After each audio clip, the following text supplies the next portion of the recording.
Alright, what is up, everybody? Few minutes late, don't mind me.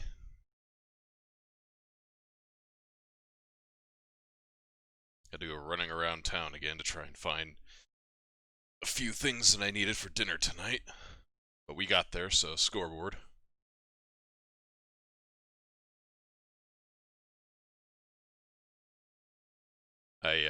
Earlier this week, I had made some caprese, and had a hell of a time finding basil. So I wanted to make sure that the basil I did buy, finally, after I found it, doesn't go to waste, so picked up some other stuff. I'm going to make that again.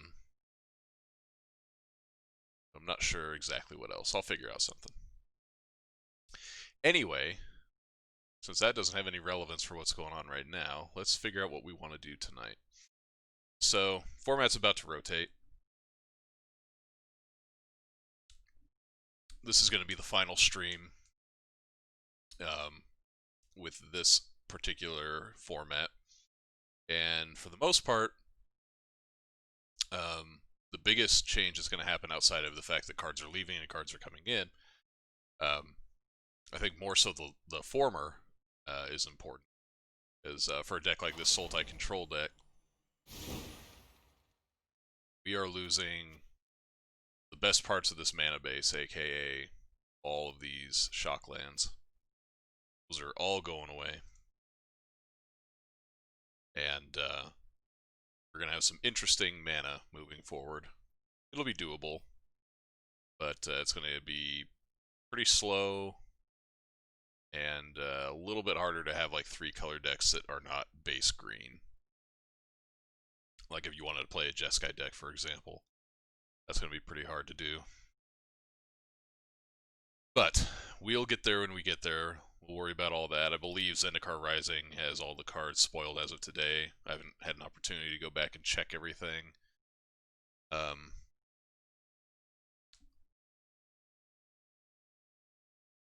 What's up, Austin?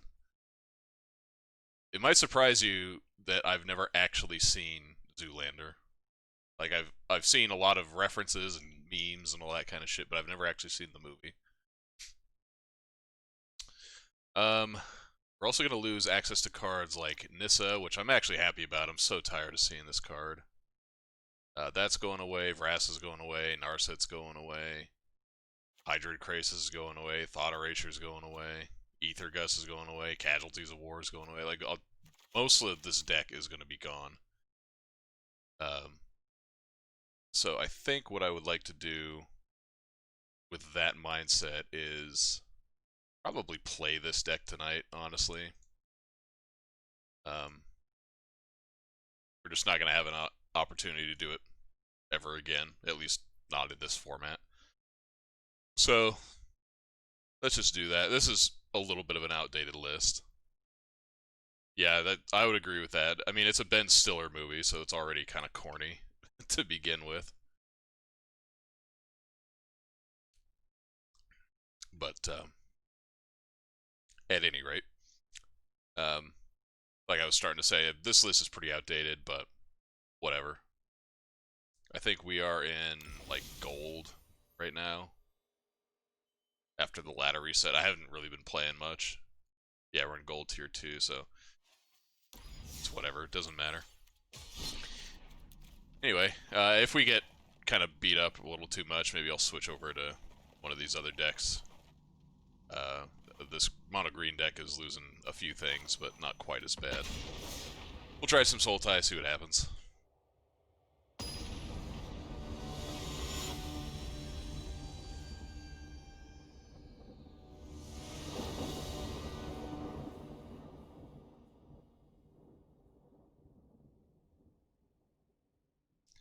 Time you're ready, Arena. Q. Guessing I'm on the play. Yep. Gust, Narset, Hydroid Krasis. It's probably fine. I probably need to lead with Fabled Passage would be my guess. Because I might have to go Aether Gust, Narset, Krasis, like that kind of curve. And I won't be able to do that otherwise. Yo, what's up, Murderface? Is that you, James? Honestly, can't remember.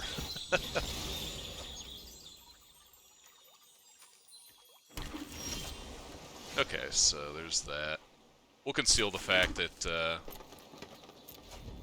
we have a tap land. Doesn't really hurt us that much. Green, red, what the hell is going on over here? I also wanted to have Aether Gust up. That's partially why I didn't want to shock there and kind of give away that information.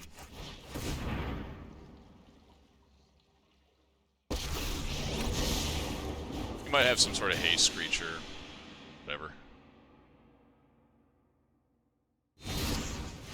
Bone Crusher, okay. Well, if that's the case, I guess we're taking this Eliminate. Next turn we can double spell. Oh shit, okay. Yeah, a buddy of mine from work told me that he had subbed to me a few weeks back, and it like kind of, or a couple months back at this point, and it kind of coincided with that announcement of your follow, so that's kind of why I thought that. My bad. Okay, at any rate,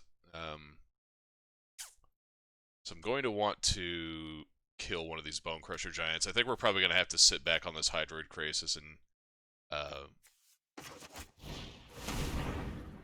oh, this, okay. Well. I'm not punching a hole in any of those counter spells, so let's just take the thing we can't kill.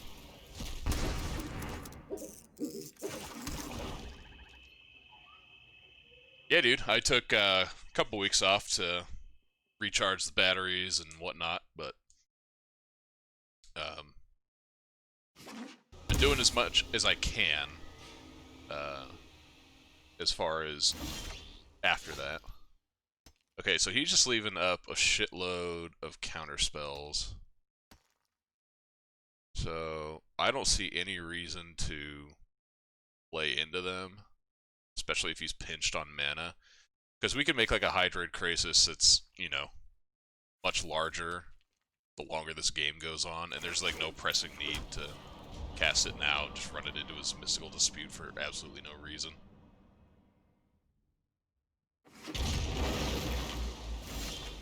Alright, so he's starting to draw mana.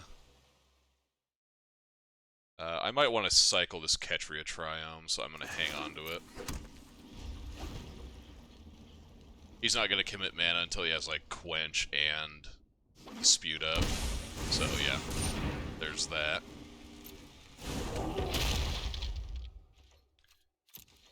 So I'm willing to take 2 here to kill this thing. If he wants to negate or otherwise counter that, I don't really care.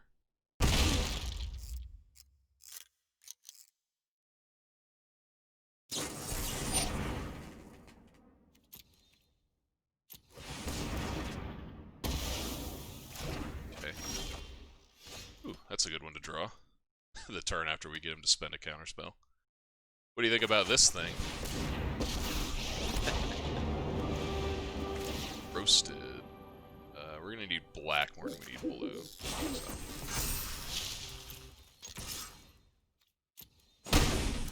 So. Actually didn't think about that very well. I guess we can play Passage, go for a Forest, and then cycle this Triome.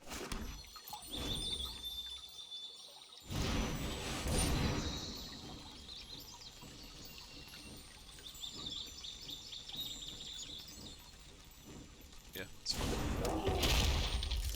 I don't really care about that, to be honest.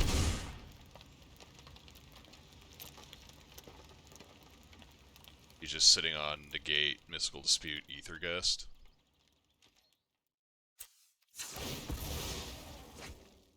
Alright, so let's go with the Forest here. We'll cycle this Triome.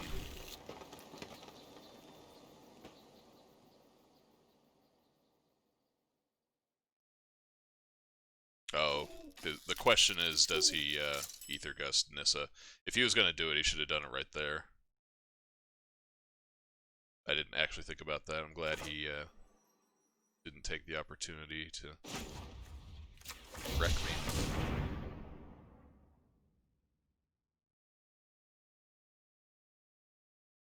So if he Ether Gus, he could like Ether Gus negate. That might be what he's trying to set up.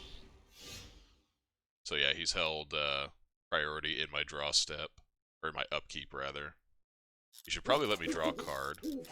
Now he's going to Ether Gust.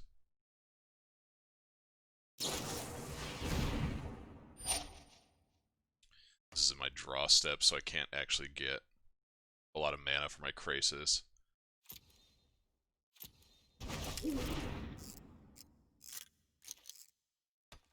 Okay, so 1, 2, 3, 1, 2, 3, 4, 5.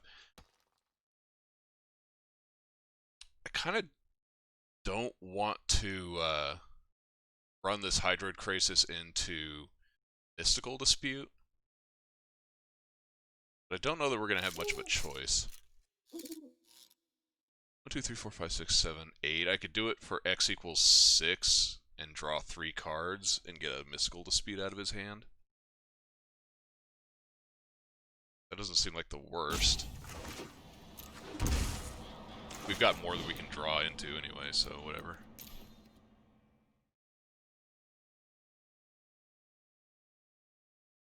Yeah. He can whack me for 4 if he wants with Bone Crusher Giant. We're negating most of that damage right here, so... Just got a 4 for 1 out of the deal.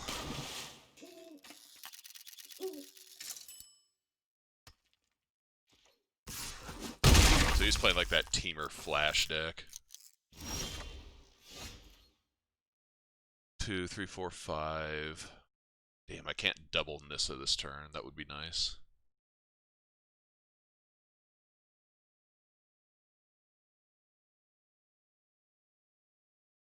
Let's just get that negate out of his hand, because we're going to have to do it one way or the other. Just gotta slog through it.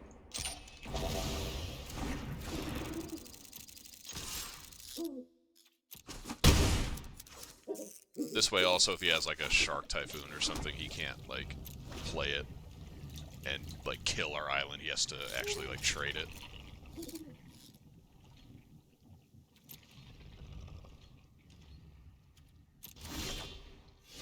Uro's a good draw. Uro's a really good draw. I'm gonna attack first, see what he does. He's getting kind of low. Okay, that's fine with me. Do this and play the back half of it as well. 2, 3, 4, 5, 6, 7. We could try to go for the Super Greedo play, but I don't think we need to do that.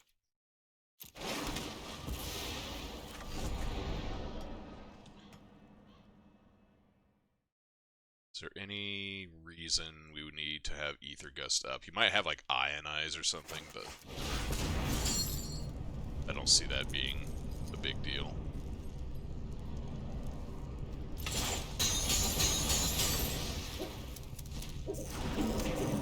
This card beats counter spells on its own, so whatever. This time I am going to shock this Watery Grave into play, because I want to have 2 mana up.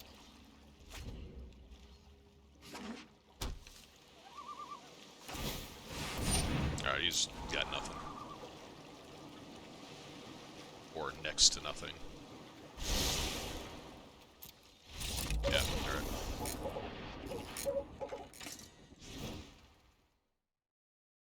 Okay, so what do we do here?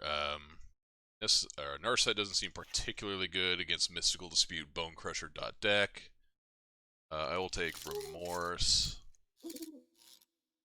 Couple negates. If we can negate Bone Crusher Giant, that'd be pretty good. Like the stomp half of it. Extinction Event doesn't seem great. Extinction Event in general does not seem good. I think Heartless Act is a little better. I like Heartless Act over Noxious Grasp because it kills Nightpack Ambusher and Bone Crusher Giant, and likely anything else he might just randomly have in his deck. Eliminate doesn't kill Nightpack Ambusher, but kills like Shark tokens, kills Bonecrusher Giant, so it seems fine. I guess Casualties is probably worse than something like Elder Gargaroth. Because like he's gonna have Ether Gust and shit like that. And this is much better to like keep forcing him to have an answer to. Like this, I mean, it's 6 mana, and it gets eaten by Mystical Dispute, Quench, Negate, like every counterspell under the sun. This is less likely to get hit by a Quench. This is less likely to get hit by a Quench or a Mystical Dispute, and is subject to the same things in terms of like Ether Gust and random counterspells. But this gets negated, this doesn't, and he's only got so many negates in that color combination. Anyway, and yeah, I'm kind of rambling, but anyway, I think this is probably fine. We don't need to have like a lot of sideboard cards, just a few things to tighten it up. Keeping Vraska because it kills most of the creatures that I've seen in his deck outside of Nightpack Ambusher. So we'll give that a shot.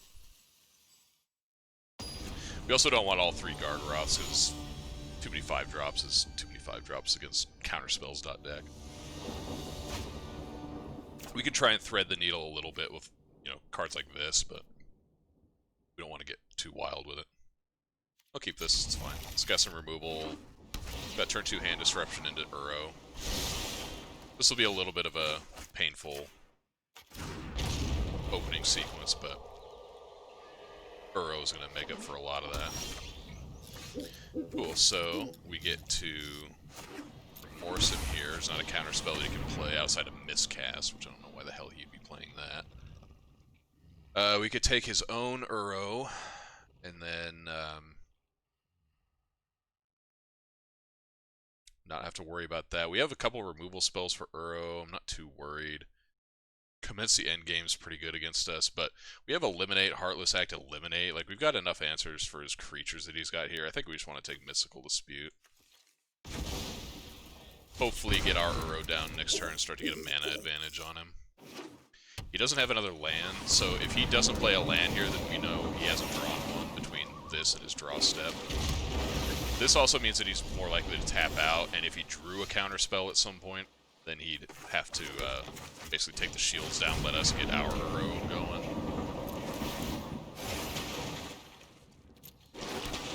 So, in these Uro mirrors, it's really important to keep pace whenever possible. Alright, so he did not draw another land, so he's got counterspells or something else going on, you know. Got 2 cards in the bin. Right now, we know that he does not have a counterspell. He may have drawn them, or he might have drawn like Nightpack Ambusher or removal spells or something like that. Question is, do I play this Fabled Passage, go for Nissa, and get it countered and be like really far behind? I think that's better than him slamming a Nightpack Ambusher here, and us just having like no agency in what's going on. And if we untap our Overgrown Tomb, we'll be able to Heartless Act that thing anyway.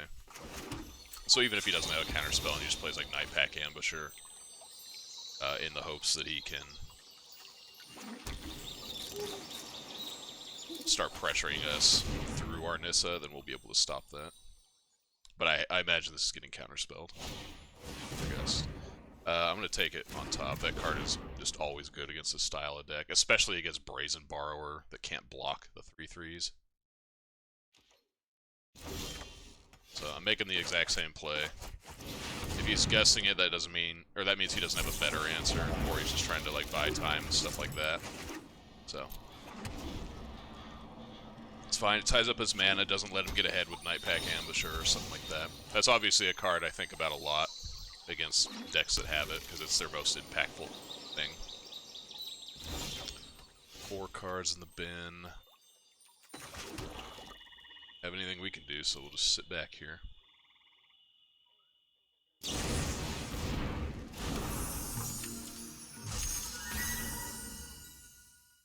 Let's see. If he has like a negate or something in his hand, I don't want to let him like convert that mana, so I think what I'm going to do is let him go here. Then I'm going to eliminate this.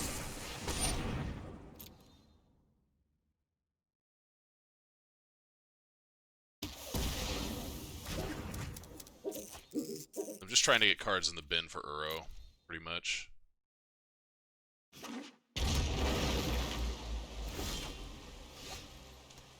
And to that effect, I think I'm actually going to cycle this Triome.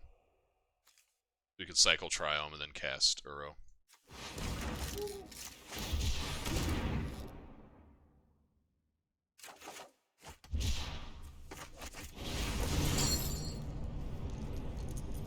If this gets countered, then it's whatever.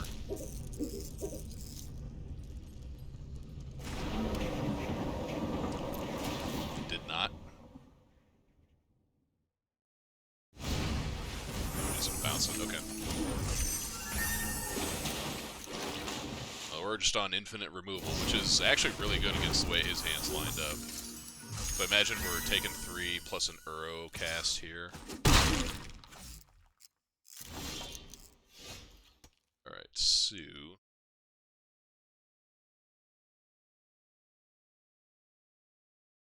Oh, he's going to commence the end game, isn't he?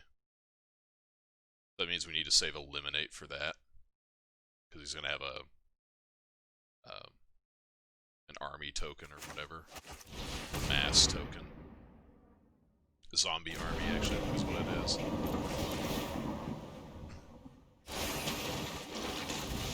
The lands is kind of a tilt, but oh well.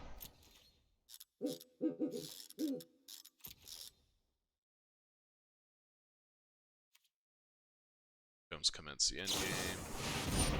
So now we're going to kill Brazen Borrower. This will resolve. Hopefully we get an opportunity. Yeah. Do that. Okay. So he can replay his Uro here, which is what looks like it's going to happen.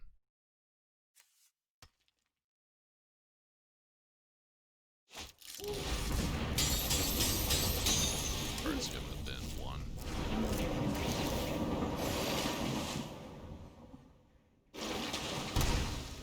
Shocking. Let's see, so if I... Fable Passage, Heartless Act... I guess there's no reason to do it now. We're not getting Uro into play this turn. So I think I'm just going to pass here. See what he does. Again, I don't really want him to, like, have his mana available, like, cash in at the end there. I'm going to do this now.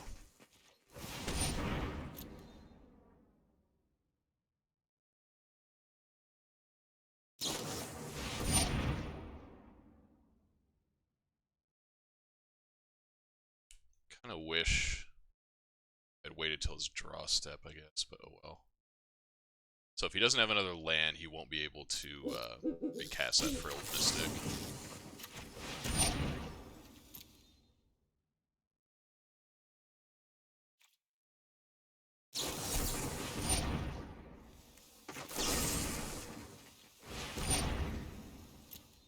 Alright, so we're going to have our own Uro next turn.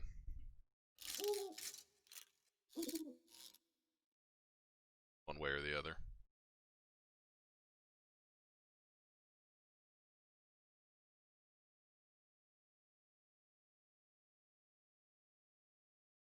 Could also craze this, just have like a big ass flyer that he's like less desired to, or less enticed to Ether Gust. This doesn't matter. Alright, so now he gets to go to his draw step. And now he can go to his main phase. So he might have 2 mana up. He does not. Alright, let's get this out of here.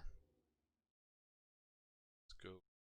We got 3 blue sources. Should be fun. Black. Take another forest in case we draw like a Nissa or something.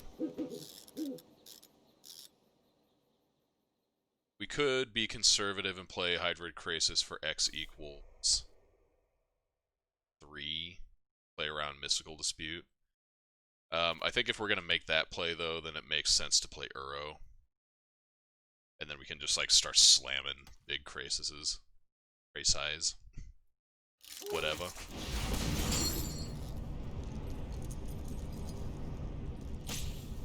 I guess I want to keep a Heartless Act. I guess it actually doesn't matter. We don't have a Uro in our deck. What am I thinking about?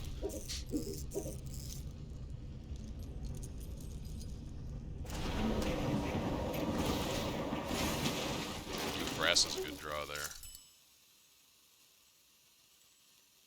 I don't really want to... Let's just get this down, because we're not going to have an opportunity, really, afterward.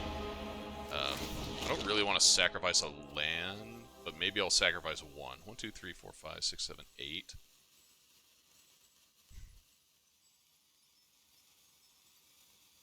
6, 7. I guess we're only up 1 mana. We can afford to bin 1 land. This way we get our card economy, so you replace the land, whatever. Like if our Vraska bites it for some reason.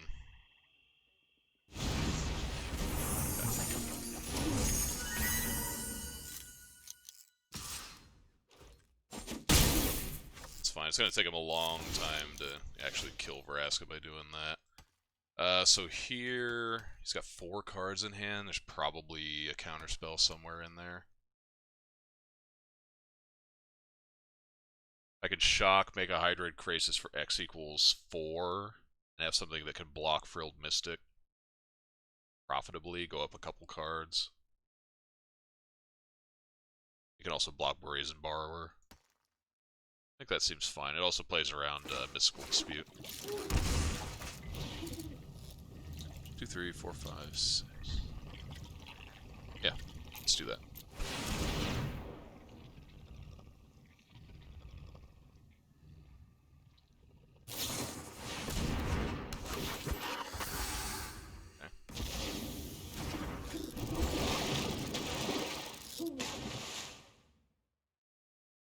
We've got plenty of stuff in the bin.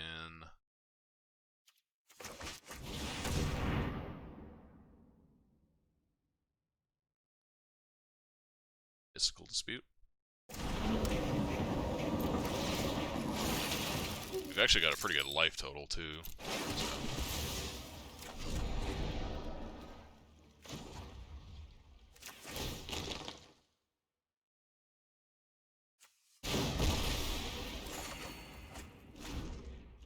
Okay, well. At least when Vraska dies, we'll have a 6 card in the bin for Uro. He's gonna have... Is he trying to get his own Uro? Is that what's going on here?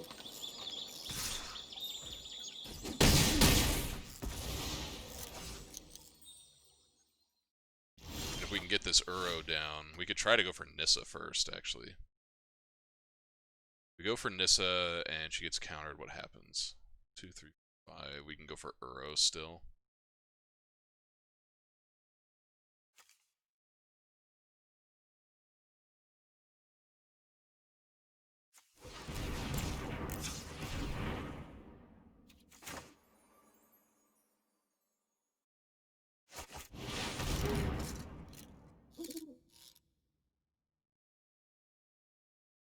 Can only have so many counter spells.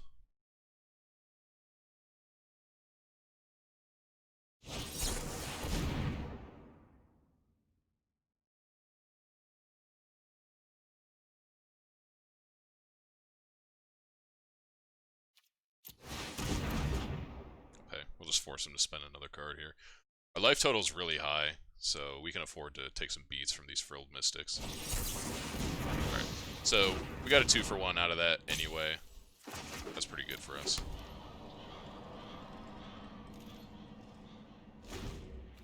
So he's going to play Uro here, most likely.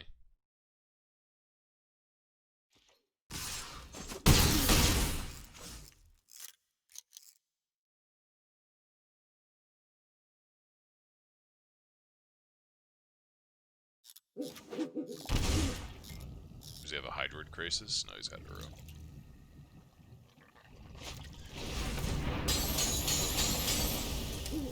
Curious what the other card in his hand is that he feels like he wants to shock to have an additional mana up at this point. Does he want to have, like, Counterspell plus Brazen Borrower or something like that? Alright, so Aether Gust is a pretty good draw here. I think, much like these Uro mirrors always come down to, we're just going to cast Uro until one of us is out of the game.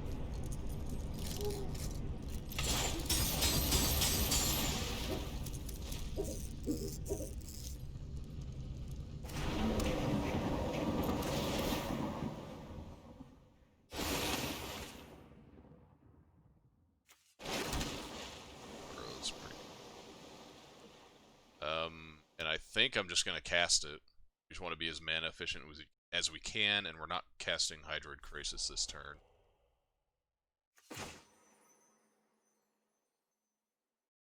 I don't think it's going to matter in terms of, like, having mana up for a counter spell to fight over this Aether Gust.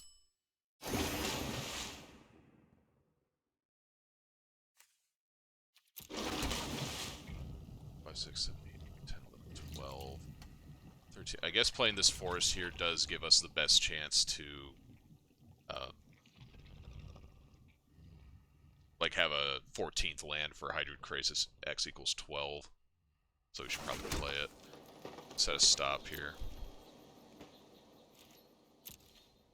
We're gonna let him go to his draw step. And then I'm gonna try to Aether Gust this Uro after he draws a card.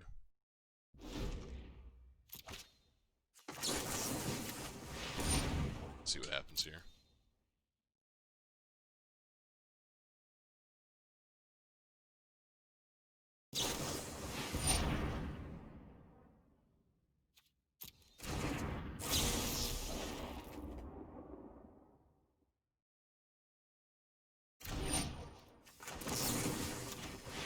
Still gonna do this.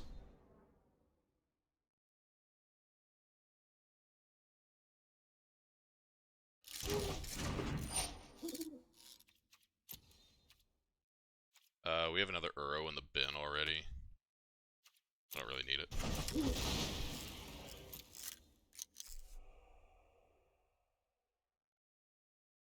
And I'd rather draw land so we can potentially card Krasis.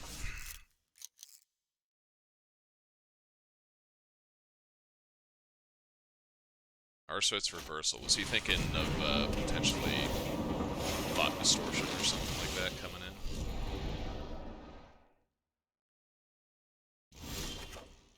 Agonizing Remorse, that's pretty good. I think that's worth playing now to make sure we can clear the way for Krasis to actually sit and play.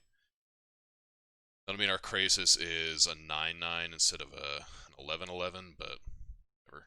It doesn't matter at this point. Please don't have another Narset's Reversal.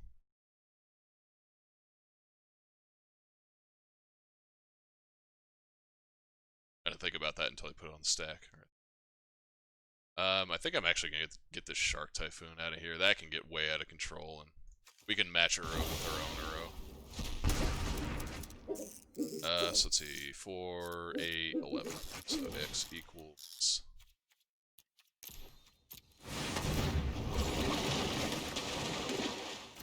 Not the most inspired set of lands to have drawn. So let's see, we have no more basics. So Fabled Passage is a blank, as is Cultivate. But we do have, I think we have Teferis in the deck, right? We can draw Teferi and cycle those away.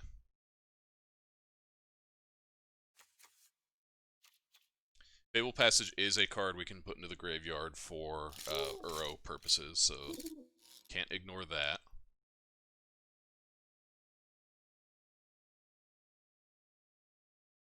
Cultivate, also one of those cards.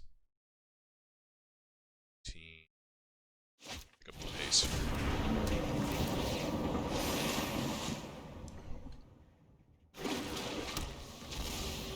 Okay, so he's got a random card in the grip that we're going to find with Agonizing Remorse. If Agonizing Remorse blanks, then we just cast Uro and call it a day. Or take one of his Uros, cast our own Uro, and call it a day. If he has an Archetype's Reversal now, okay. I was gonna say I'd be alright with that.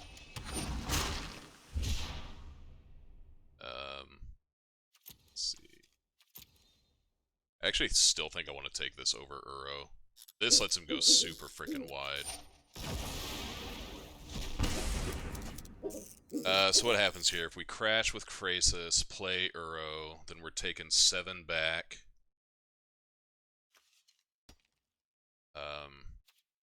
Let's go ahead and get this Uro into play, see what we draw, and then we can figure it out from there.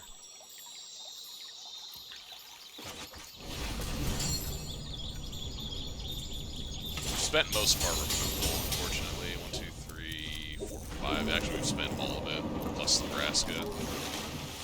It's unfortunate. But I think I need to start pressuring his life total. Uro can take the sting out of the 7 power he's got in play. In the air, rather. And if he wants to start jamming Frilled Mystic in with everybody, then that's fine with me. He doesn't have enough cards to get an Uro out of the bin. So for the time being, we're good. He's activating Castle, which means he probably doesn't have anything. 1 on top is a little worrisome, but... Yep.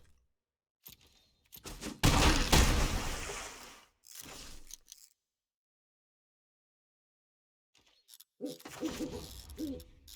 try him out of here. Great. So what happens here? Double blocks Frilled Mystic, and then we can not have Uro back for a little while, but it takes a significant chunk of his board down. Plays Night Pack Ambusher, what happens? That's 8, 11, 14, so he can't actually kill us, we'll be at 9. I think I'm okay making... Oh shit, I shouldn't have done that, because now he's gonna put these Frilled Mystics in the bin, and we're gonna have a hell of a time killing this Uro.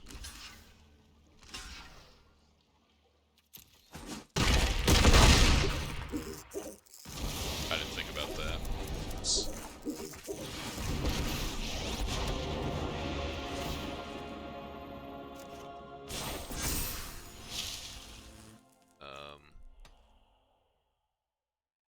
I think I'm just going to cast one of these now just to get it in the bin. He already knows we don't have any basics. I don't want to give away that we don't have any cards in hand. Make him think we have 1. That was bad. I shouldn't have gone into the Uro right there. This means he's dead to another Nissa off the top if he doesn't play an Uro here. Or have some way to stop that, I should say. Okay. Wants to make sure he draws something relevant off of Uro.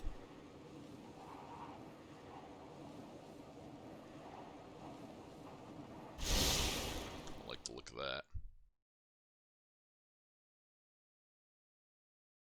Maybe we don't have any Teferias in this deck. I could have sworn I had a couple. Maybe I'm just not paying attention. Alright, here comes Uro.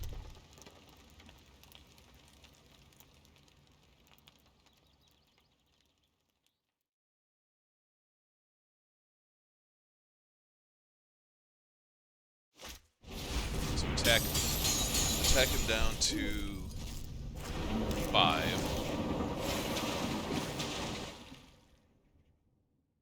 Then next turn, he's got to start blocking with his flyers. Like, presumably the shark token. If I can draw another Krasis here, that would be fan-fucking-tastic. Uro's a card, I guess.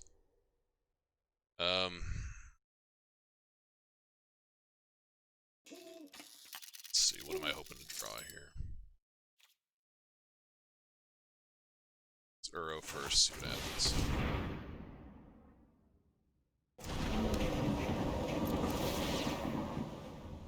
There we go. So yeah, we're gonna definitely play this Hydroid Krasis. Well, let's see. How many Ether Gusts?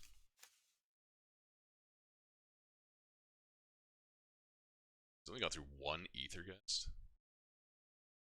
Damn.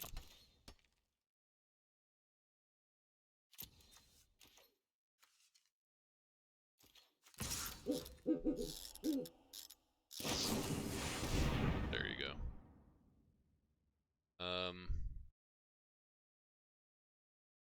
What do we want to do here? 4, 8, 12. I have 12 mana.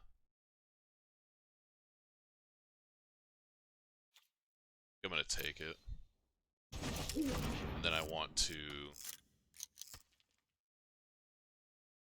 probably just play Hydroid Krasis for 10. Draw 5 cards.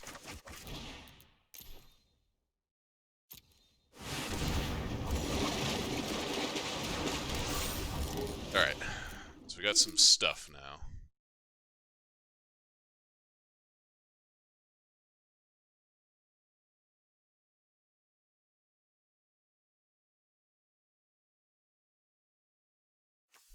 We have to be careful to not deck.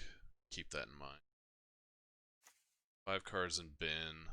So we can play another Uro. Or we can play Cultivate. Cultivate's a better play here than Uro. That doesn't draw another card. Let's Thought Erasure first. See what's up.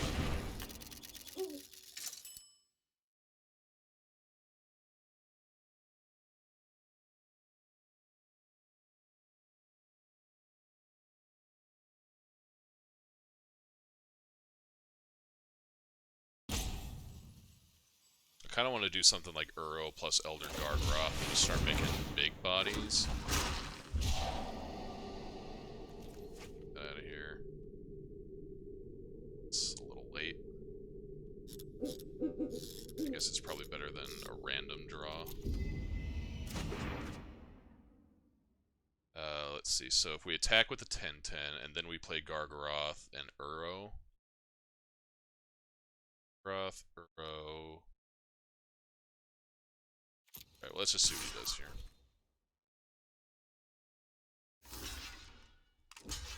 Fine with that.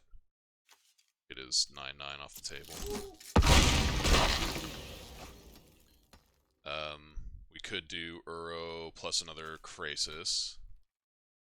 Got 2, 3, 4, 5, 6, 7, 8, 9, 10, 11, 12, 13. So Uro. Need to make the Krasis an 8-8, so that's 10. I guess Gargaroth can check Uro.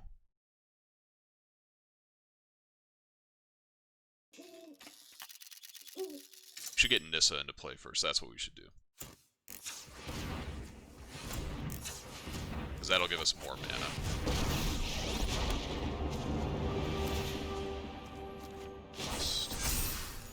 Okay, so I want blue, cast Uro.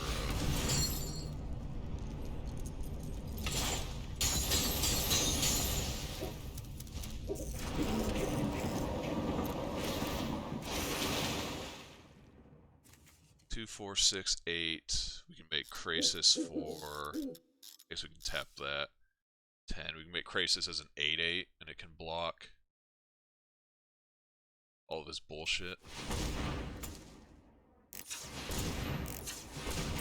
So I guess we need blue at some point here.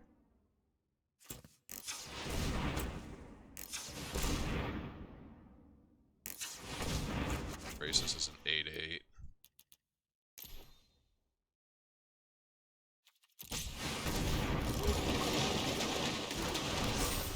Alright, and we drew an Eliminate. That's really good. I just want mana at this point. Turn, we'll bin, Cultivate, doesn't do anything. Alright, cool. So now that we have the last Eliminate in the deck,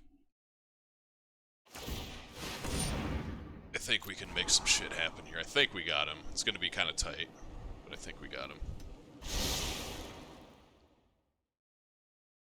We have Eliminate plus Negate to stop whatever one card is in his hand if it profitably, like, interacts with what we're doing. Yeah, he's dead. Okay.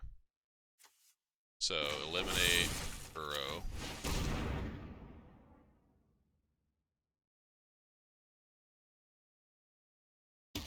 Hopefully it's not another giant shark typhoon. That would be kind of a beating.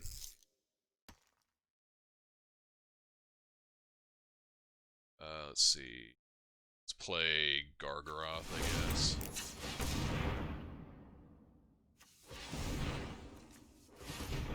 Just too much mana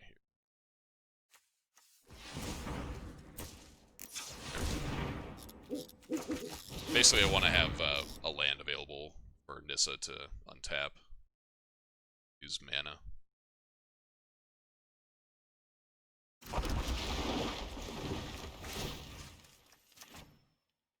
Alright, now we gotta send with everything. Send all.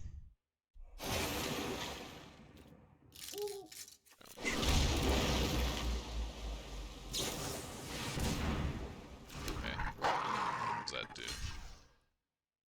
It's 2 blockers. Still takes 14. Or he takes 13. Is that right?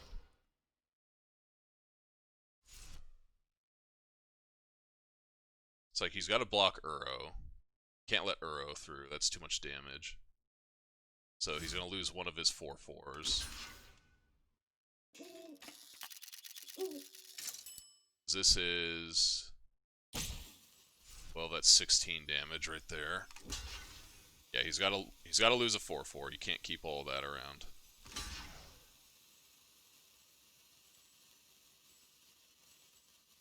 Takes 7 off Krasis that way.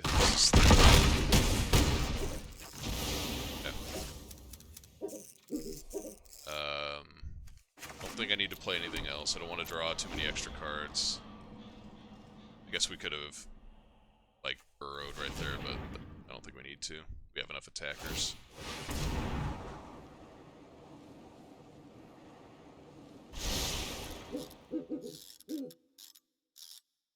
Every single creature is lethal, so it doesn't really matter what he does here.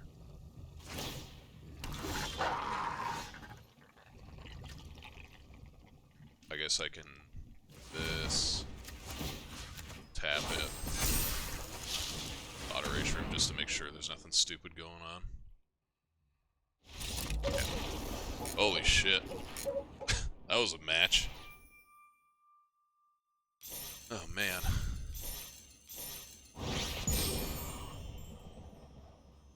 Alright, no Teferis, I'm gonna say, unless they're in the bottom 3 cards.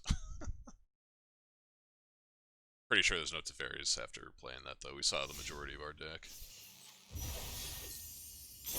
Cast 20 white or black spells. White or blue spells, and red or white spells. Okay. So that's something I want. So, looking at it here... Maybe, one Teferi over the Vraska. Eh. Maybe a Teferi over a Cultivate. I know that's like kind of being results oriented a little bit, but I don't really want more than 1 Cultivate most of the time. I think 1 Teferi is also fine. Because like I don't really want this in multiples, but this is way better than a Cultivate would have been in that spot, for sure. And we've got like Uro and shit like that already, so this is basically like a 5th 3-mana ramp spell. We don't need a shitload of that. Nissa is also like a way to get way ahead on mana. I think this is okay. Sideboard, do we want to do anything different sideboard-wise?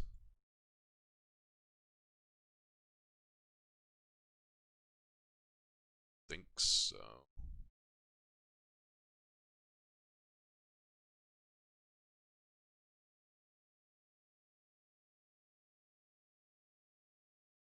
Yeah. Okay, so that's updated, right? Yeah, we got the fairy in there. Okay. We'll just move on to the next round. That took almost an hour. Holy shit. It's traditional standard. Actually, let's do this mastery thing fast.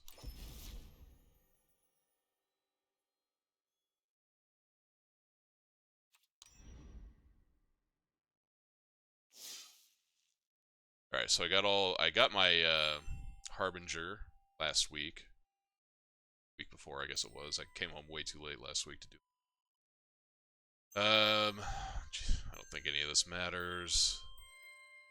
Not playing any of these crap red cards.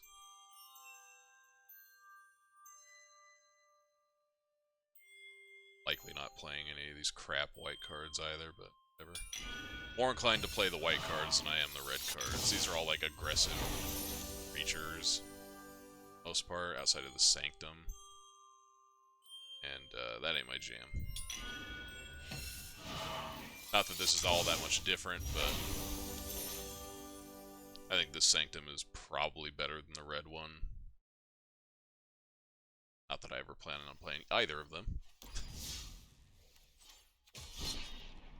Alright, well, let's see if we can get into another grind fest here, huh?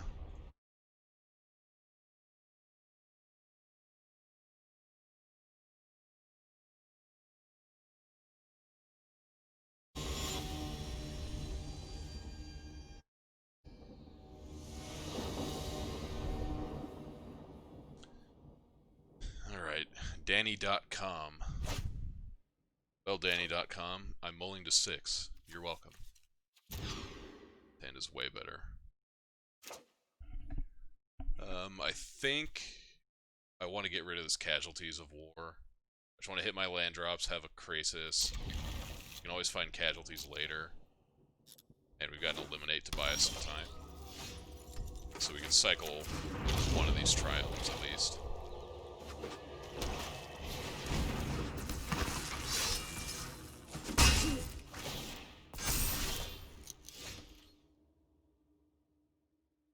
Alright, so as much as it sucks, I think we just have to eliminate that, like, immediately, or pretty close to immediately, so...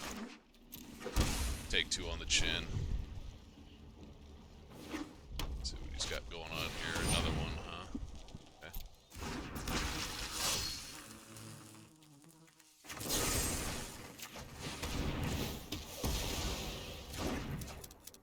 Hopefully misclicks.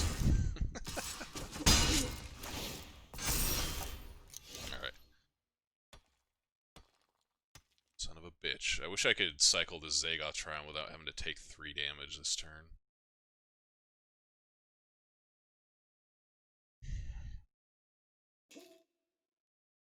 What happens otherwise? So we take 2 down to 12. We're going to take another 2 down to 10. I just need to find a removal spell. If we can get into this game, we'll be in okay shape. Like, if I draw another land next turn, that's going to be, like, basically a turn's worth of wasted mana. I don't think I can play that game for very long against what he's got going on. Like, deck-wise. Not necessarily his one Dreadhorde Butcher. I've got to cycle and find some action here. Okay, well, that's something at least. Start getting these Fabled Passages in the bin. It's not great here, but I am going to play this just to get something going. 2/2, gain a life, draw a card. Heartless Act is perfectly fine there. Maybe we can finagle some weirdness where we, like, Heartless Act, Dreadhorde Butcher, and block it at some point. We can also trade Hydra Krasis for this Black Lance Paragon, potentially. I will absolutely do that.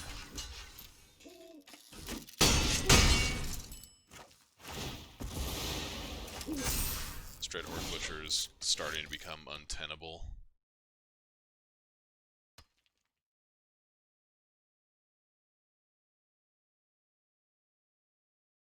You turn it back into a 2/1.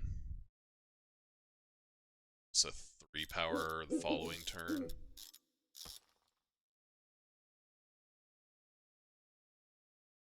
And then next turn we play Krasis for X equals 4.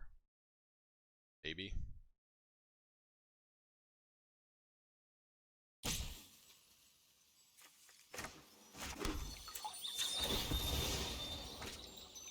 don't think I have much of a choice, honestly. Alright, so we're going to Heartless Act to remove some counters, cycle Triome, and then next turn play Krasis for X equals 4. Hopefully that'll buy us some time.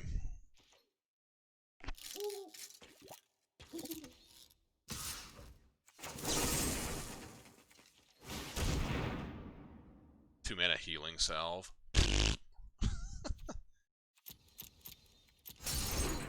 Out of here.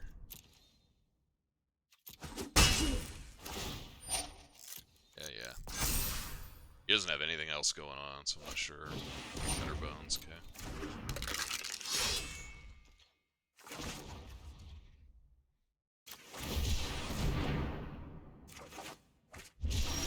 Okay. So we can't eliminate without dying to the Dreadhorde Butcher.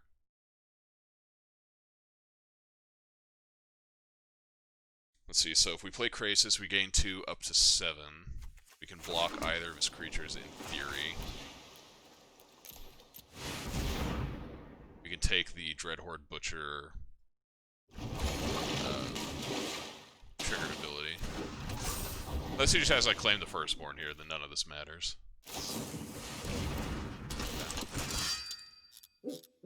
So none of this matters.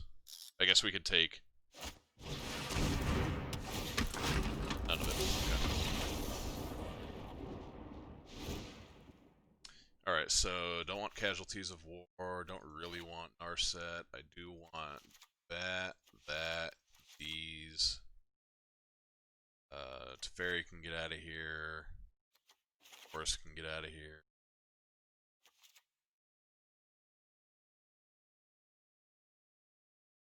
Really like Thought Erasure. Maybe Narset's better than Thought Erasure. Or like maybe Casualties of War is alright.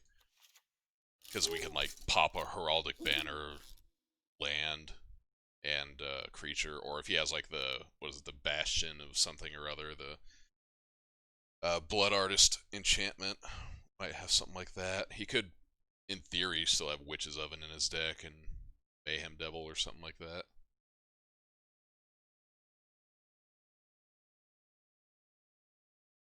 Vraska is okay, it's basically just a removal spell. Aether Gust seems pretty bad. Maybe, actually, Aether Gust is okay. Aether Gust bounces Dreadhorde Butcher. Maybe we'll do that. This just gives us like another out to that nonsense. This also kills it without making us take damage, which is nice.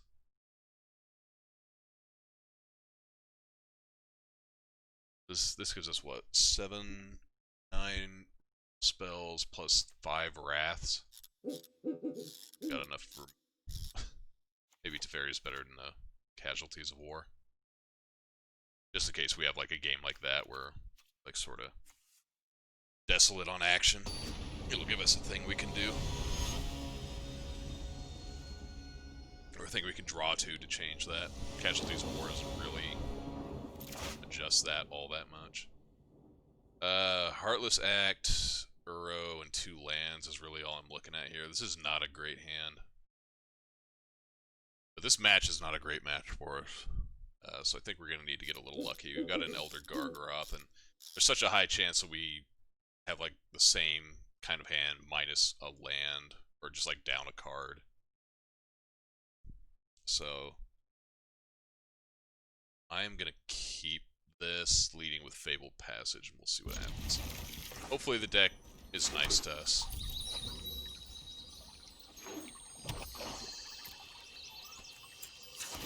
Come on, land. Alright. No reason to shock Watery Grave there.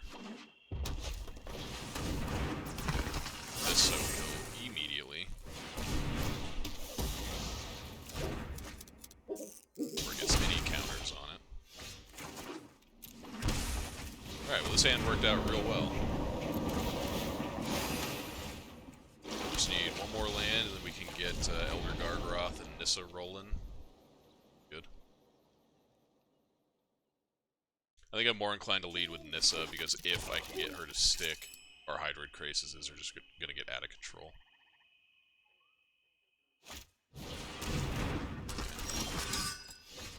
Alright, no Hydroid Krasis, or no land, but I'll play Krasis for X equals 2 here. We've got an abundance of them, so that's alright.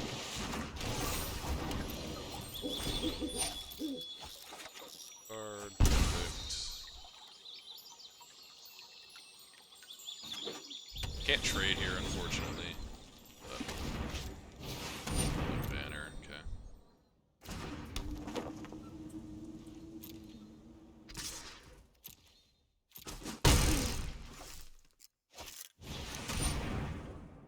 Garrock's Fenler. I think I am just going to Gust out of here.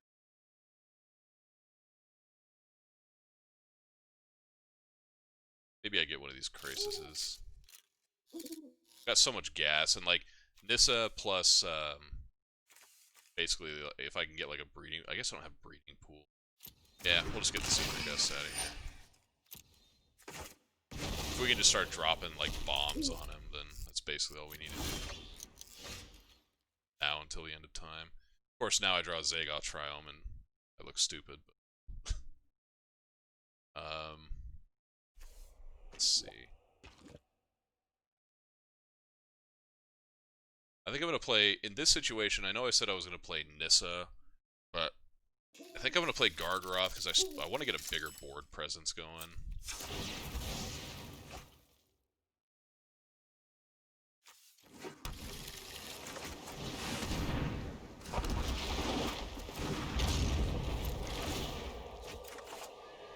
And this represents, like, a thing he absolutely has to kill or he cannot make any headway in this game. Whereas, like, he can reasonably let a Nissa live for a turn or something like that and maybe be in it.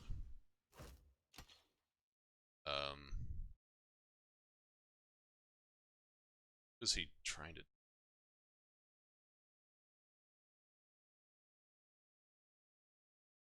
I don't know, but I'm not falling for it.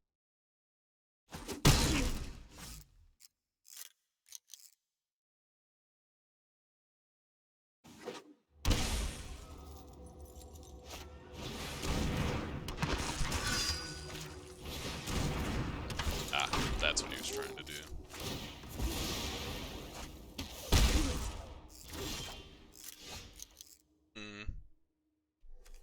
Alright, so what are we going to do here? We can Nissa, if I get a forest, we can Nissa plus 1, 2, 3, 5, 2, 3, 4. We can almost Uro and eliminate plus Nissa here. I think what I'm going to try and do first is entice him into double blocking the Elder Gargaroth.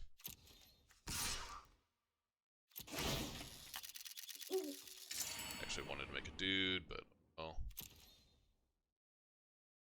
bad.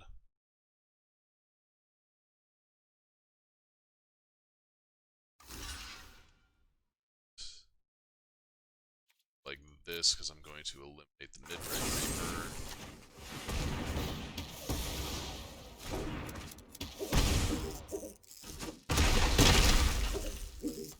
Then I'm going to get this Nissa into play, I think. Because this doesn't let him,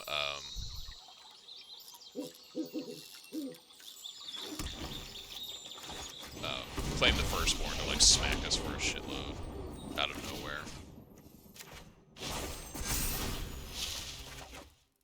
Yeah, I should totally have another 3/3 right now and be at 12. I just misclicked on that. Oops. He's got a shitload of cards in hand. I don't know what the hell he's holding on to. Judith, okay. I honestly don't care.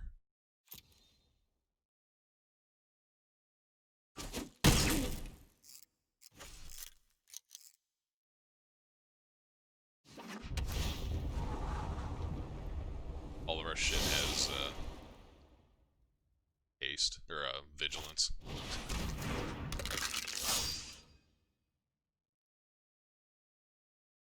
See, if I had another 3/3 right here, this game would just be over. And in fact, it probably still is, but gotta play smart. Let's see, so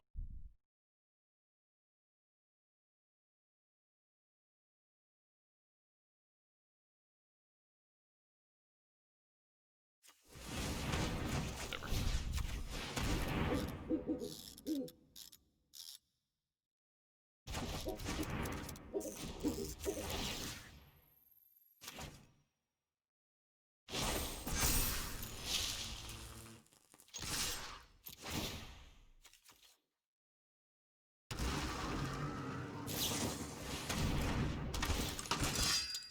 Okay, still takes 6. Actually, he's dead. Good thing has trample. Oh, he gains life. Yeah, that's right. Yeah, fair play. What do we do? Just make a giant Hydroid Crisis, just go over the top. 6, 7, 8. I think we're just gonna make one for x equals 6 and not expose ourselves unnecessarily to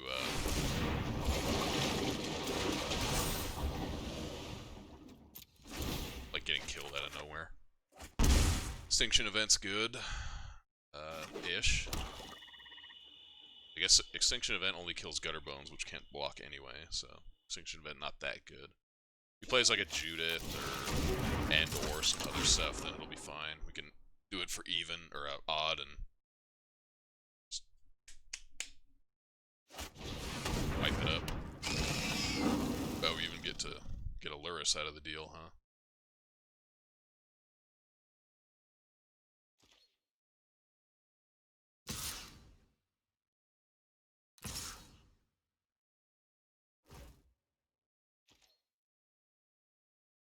I'm gonna be honest, I don't care about any of that. Sure, you have Anissa.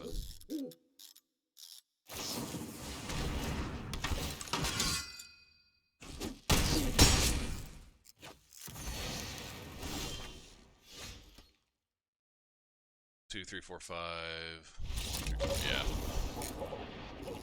Just dead anyways, dead to the Hydroid Crisis. We don't have to do anything fancy. Okay. Extinction Event a little awkward against his deck, but having 5 ways to get at least a 2-for-1 most of the time I think is fine. I don't think I see anything I want to change. Maybe just taking this Cultivate out for an Ether Gust on the draw. Because all of his most threatening stuff is red, Judith, Dreadhorde Butcher if it gets out of control.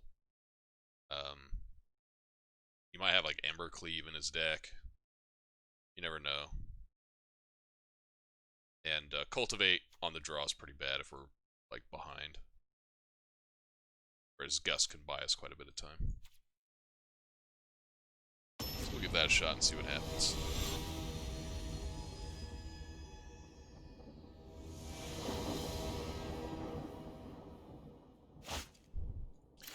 Gargaroth, 2 removal spells and 4 lands. Snap Keep. Plus Extinction Event. Hell yeah.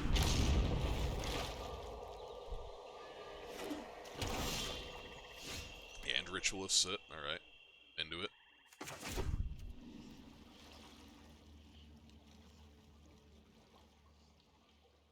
I think I'm going to pay 2 life here, because if he has Mountain Dreadhorde Butcher, I want to actually be able to kill it. Okay, that's whatever.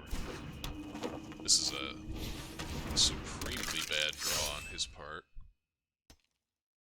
I think we can rumble with that dingus for a while.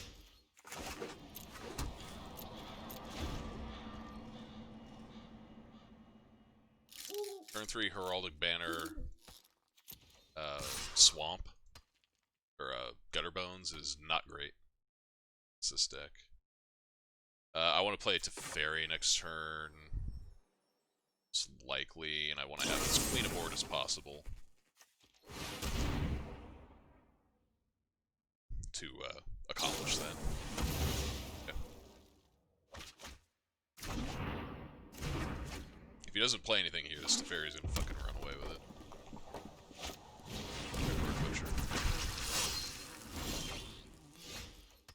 Let's see, so if this deals damage to a player or a planeswalker, so I don't necessarily want to...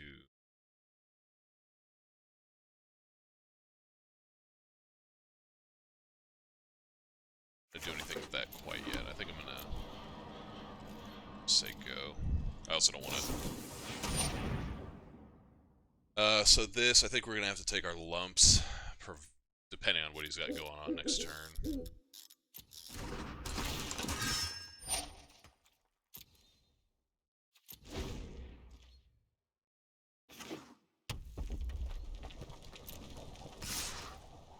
I think I might. Just to save myself some damage here, I'm going to eliminate this Blacklands Paragon, and then I can Ritual Symphony that goes for Gutter Bones. That's a little too much damage. Replay it.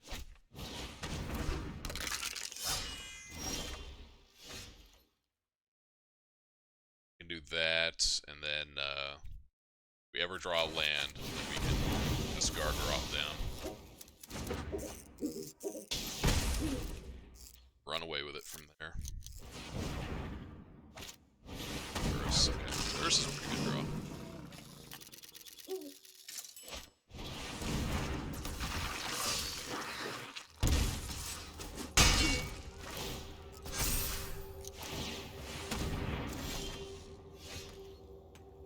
Ritualist sits pretty good here too. I think we just kind of have to do it. There's an argument to play Extinction Event and clean up this Lurrus without, like, eating our own Gargaroth. But I think if we have Gargaroth in play, then the rest is, like, you know, pretty elementary from there.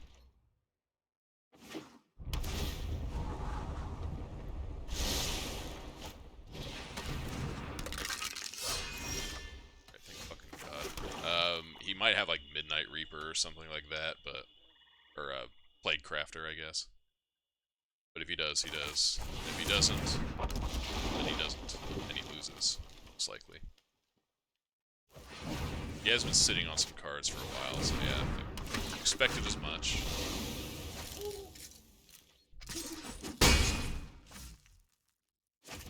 Yes, I was gonna say, play an odd creature, please, so I can Extinction Event here. Seems odd.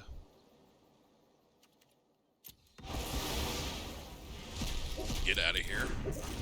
And now it's my 3 cards versus his 2 random cards. Okay.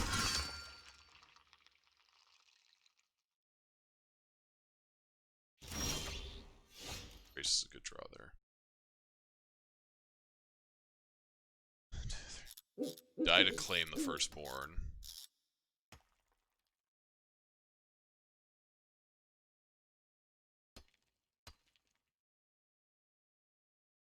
But I think we die to claim the Firstborn, like, kind of regardless of what we do.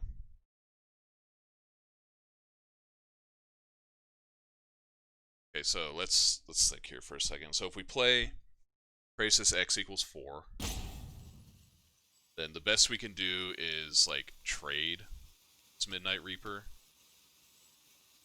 which doesn't seem good. I want to get it off the table, not give him a card, and playing Elder Gargaroth first means that I have to throw that away with Extinction Event as well. So I'm just going to trade this as a 1-for-1.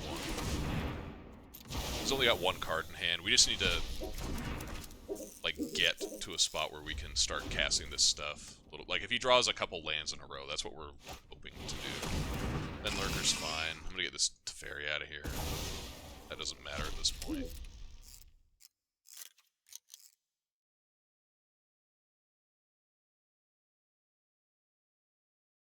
Does he play? Okay. He's willing to trade that to make us discard a card. I think Gargaroth is better than Krasis, and we only have 1 other Gargaroth to draw. Krasis, we have 3 other copies, so I'm gonna... yeah, there we go. Perfect. Boom. Alright, now we need 1 turn of reprieve.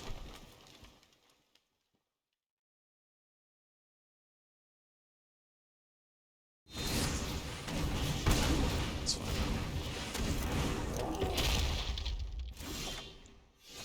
So here, I'm gonna attack and make a 3/3, and then I'm gonna play Hybrid Krasis for X equals 4, gain a pair of life, and then we can start gaining life from there. If he wants to double block everything, I think I'm okay with that. That eats both of his creatures.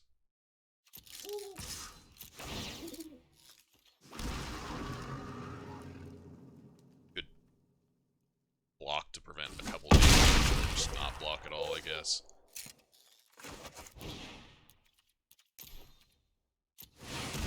I'm not shocking here because we need every point of life, I think.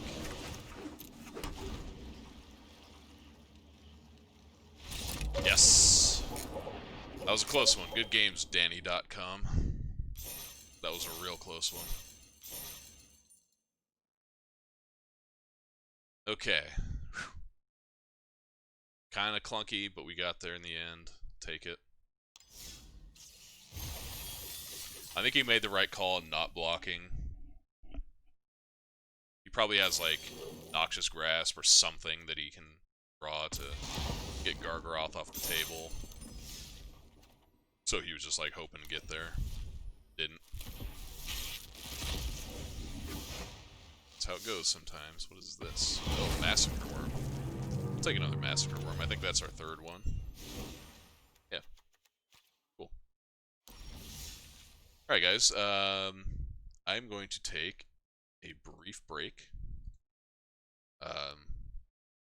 Refill my drink. And we'll see if we can get into Platinum in the next game or 2. Hopefully in the next game. So yeah, give me just a minute or so and I'll be right back.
So when last we left, our intrepid warrior waiting to get into platinum. I was taking a brief look just to see if there's anything I wanted to adjust in terms of sideboard specifically, and I think it's okay. Wish I could find room for one more Noxious Grasp because of the mono green deck. But I think between Eliminate, Heartless Act, and Noxious Grasp, and Extinction Event, we should have enough. I don't think I need to have too much of that effect. We've already got probably a little more than is necessary. Anyway, let's keep going, see if we can get into Platinum here.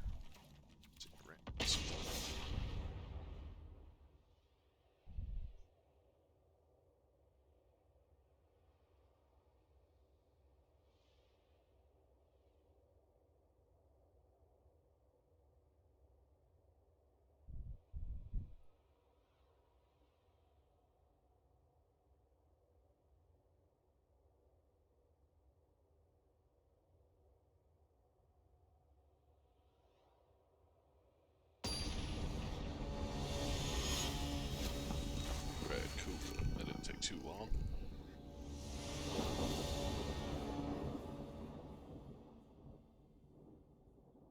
Alright, play first. Always play first. His hand is pretty borderline. It's got good catch-up mechanics and Extinction Event and Uro. Thought Erasure is tying the whole thing around, or the whole thing together, rather, so we're going to keep that. I guess we could lead on Watery Grave and make him think we're like some other non-Sultai deck. On the mulligan too, that's pretty good for Thought Erasure.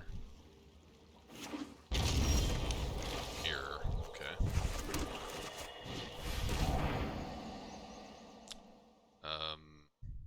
Take a Narset here. Care about Extinction Event. Not gonna do that.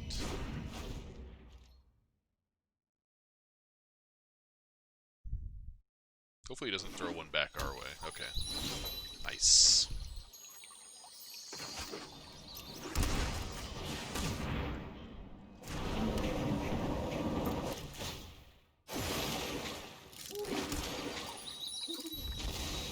He who has mana advantage wins the mirror, I believe is generally how this goes.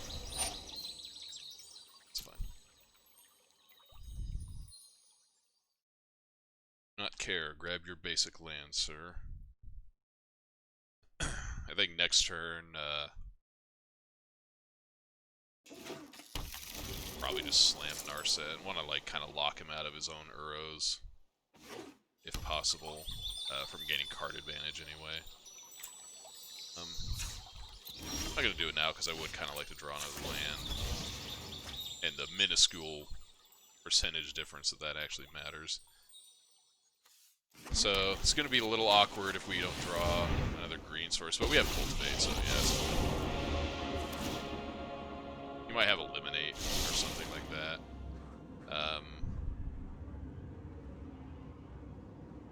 think I'm going to take an Eliminate over a second Nissa.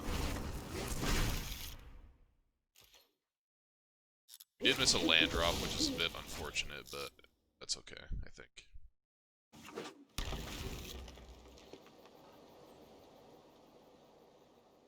I could be wrong. It might be just right to try and get Nissa into play ASAP.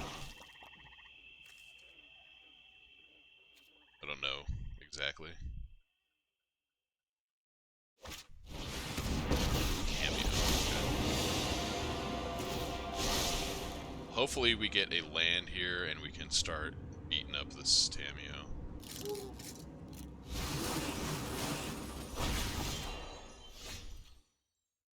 Alright, so Shark Typhoon down.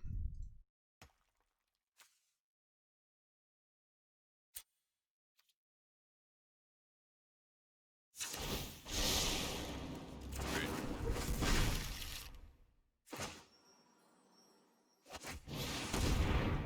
I think we're just going to go for double Forest here.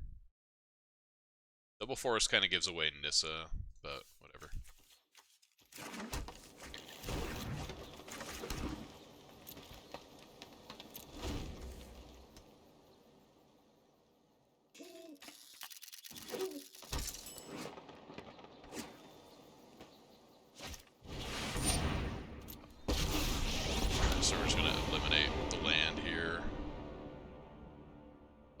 Nissa, start clocking.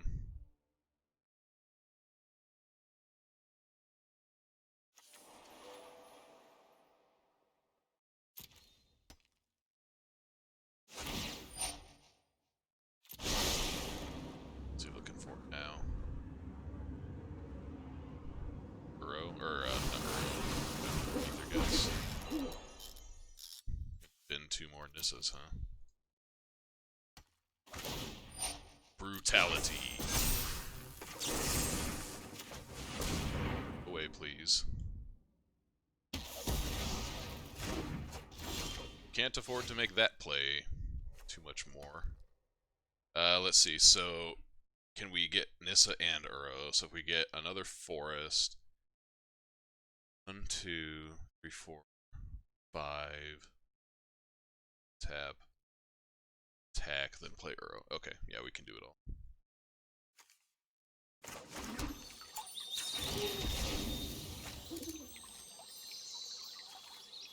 So we need to go boom, boom, boom.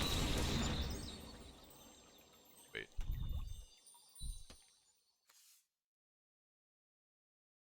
Hold up. So I need to leave blue, blue. Okay, yeah. We're good. Had to not tap the island right there. Play this,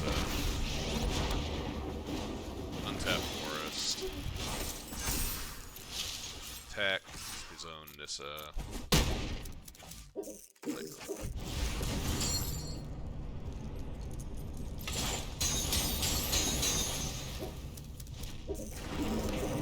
So he's got Extinction Event here. He can deal with Uro, but that's not like the end of the world. Nissa giving us creatures that we can do things with is a nice way to get around that card in the matchup. It's not great. I'd prefer that he didn't have it, but oh well. See if we can get as lucky as Cedric here and have the guy misclick. Choose odd. Or choose even.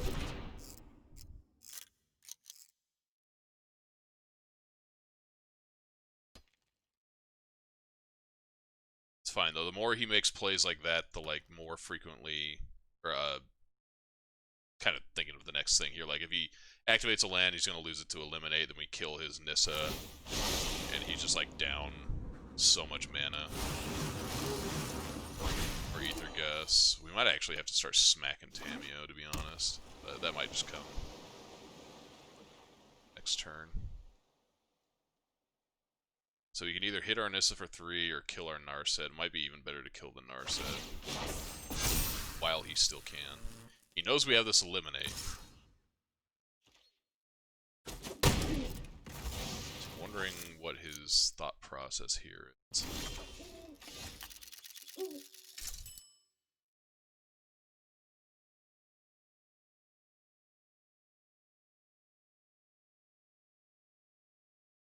Let's see, so if I do that, I can do 6, 8, 12. Do basically everything I want to do. If I force his hand to start. So we can do that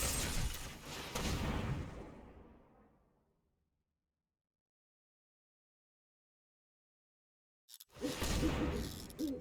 2. What is he gonna do? Cycle Shark Typhoon? Okay, so then I want to play Fairy. Because basically what I want to do is be able to phase out a blocker if he has it. But I do want to get this Nissa off the table. He can make a shark for X equals 4. And I'm okay throwing away my Teferi to make that play. I think that's a much better use of... yeah. Teferi than just like looting at the moment.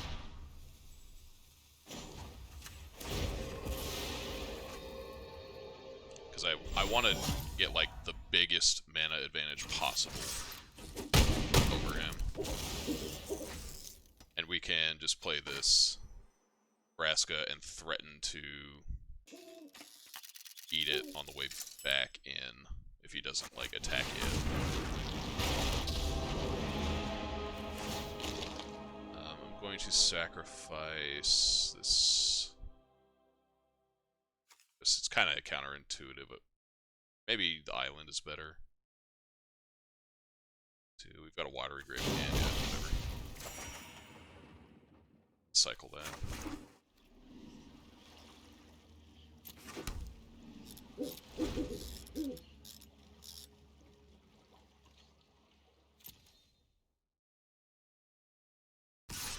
Yeah, he's like kind of priced into attacking this, I think. You might have a plan for Vraska in terms of getting it off the table.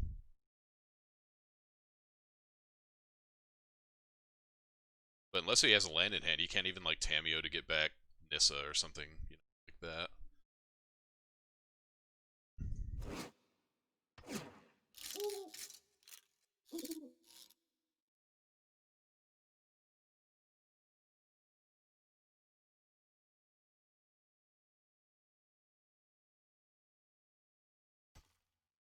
What do you has, opponent? Okay. Does he have like a Zagoth Triumph? No. Okay. Okay.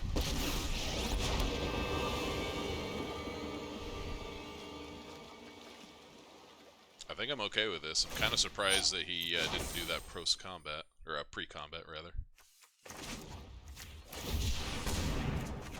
Heartless Axe is a great draw here.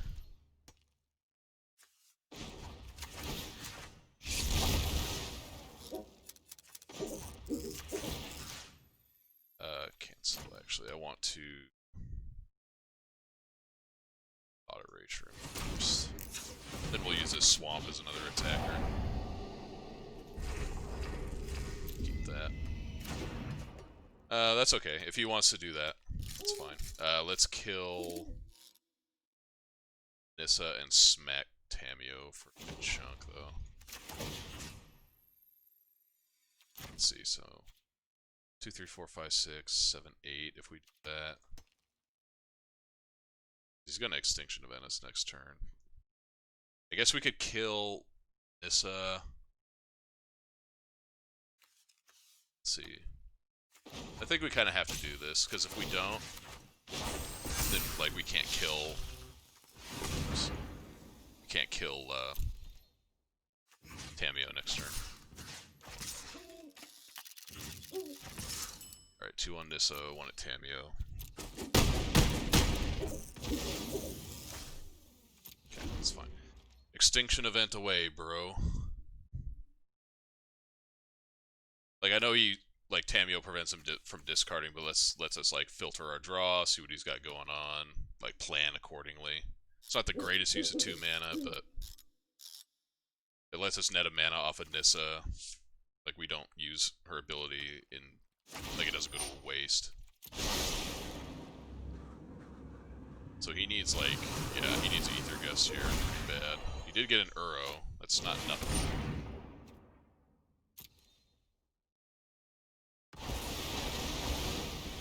But we've got Heartless Act and Extinction Event rolled up, that guy, so it's okay. Wow, why didn't you play the Watery Grave there? Yeah. Okay. Alright. So in the mirror. Out. Out.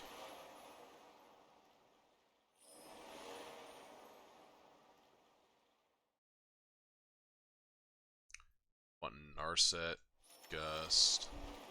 Keep.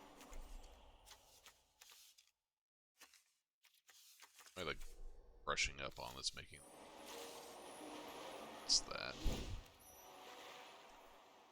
Okay, so we added a third Narset, we've added a third Gust. Extinction Event's fine. Eliminate is kind of necessary because Narset. Casualties is kind of awkward against Gust, but...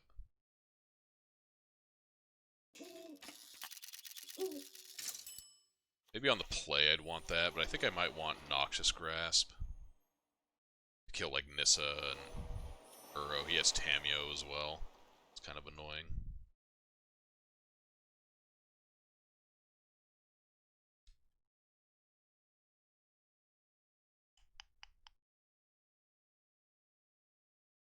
Might even have, like, negates or something like that. So, yeah, casting a 6-mana card in the post-board game seems kind of hard.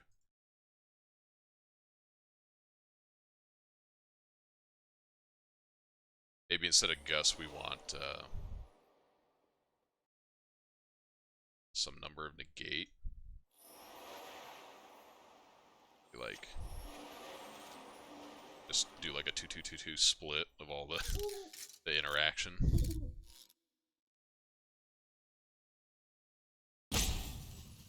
Vraska doesn't seem great. Maybe Vraska comes out.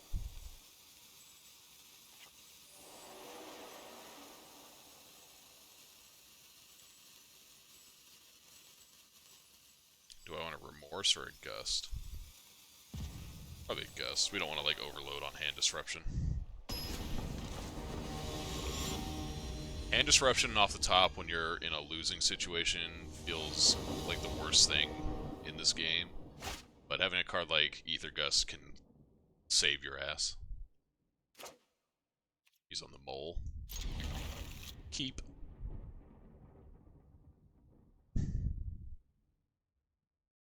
Extinction Event's like kind of an odd card in this matchup. Because it's not that good, but being able to permanently deal with Uro, I think is like paramount. It's worth playing a 4-mana 1-for-1 just to like keep the train of potential future 2-for-1s from, you know, piling up too much. Here we are going to slam Thought Erasure. Hopefully catch him something. See if he has Dispute. Okay. Oh man. This card's pretty good.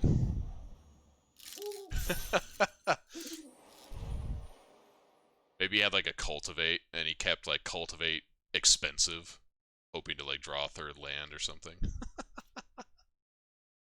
Oh man, that's hilarious. I don't remember exactly when it was, but a couple months ago, after the season rotated, and I was grinding my way back up into the higher tiers again, I managed to get into Platinum with like a very similar sequence. We were like right in the thick of the game, and the guy just like conceded out of nowhere, and like that was it. That was game 3, and I was in Platinum right after that. I'm not gonna complain, you know. If people want to throw away their rating or whatever, I guess it doesn't matter in gold. Okay.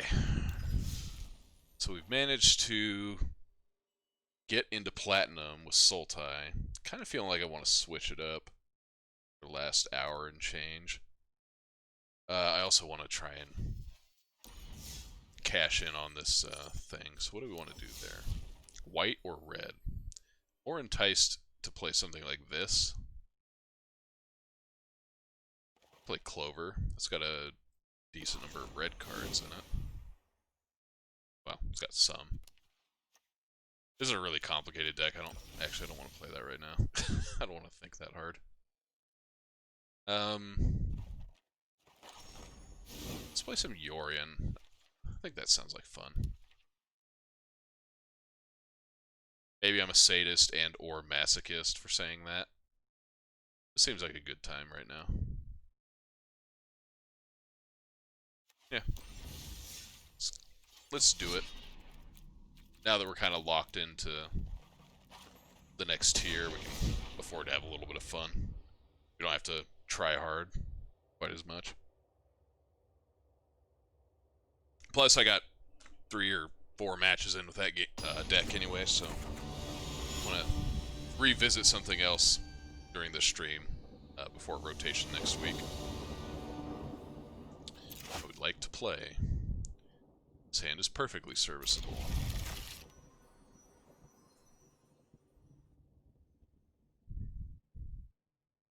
Are these lands available to buy yet, like the card styles? Because I, like, randomly got this one and the Ketria Triome. Okay. I guess we're just gonna do our little rat thing here, huh?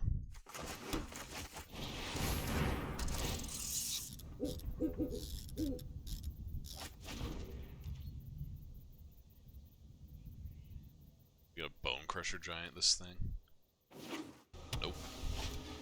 Another Edge Wall. I was gonna say, if he attacks, I'm snap trading. This card is, like, the best card in his deck.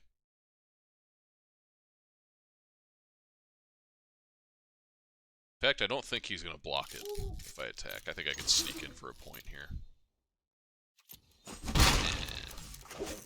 Get in there, burglar rat.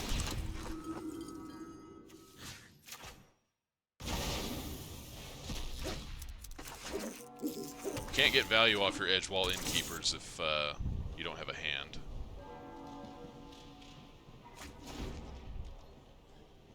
So you could do something here, like play like Fae of Wishes just as a body. Or you could play Bone Crusher Giant as a body, draw a couple cards. Yep. Okay. I will kill Bone Crusher Giant. Attack.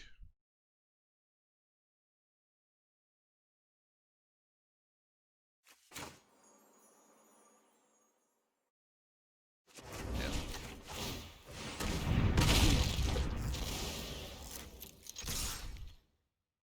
Crunch.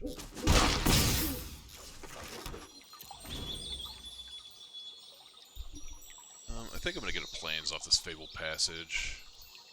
Got enough Plains in the deck for the few copies of Birth Meletus in the land. Okay. That's a good Elspeth Conquers Death target.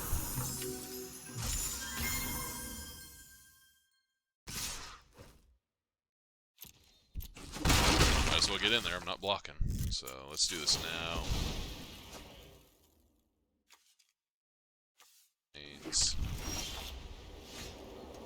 I could Inditha Triome, Basilica Bellhaunt. You can't block my creatures with Brazen Borrower, so there's that. And I kind of want to put up a brick wall over these Edgewall Innkeepers, so I think that's better.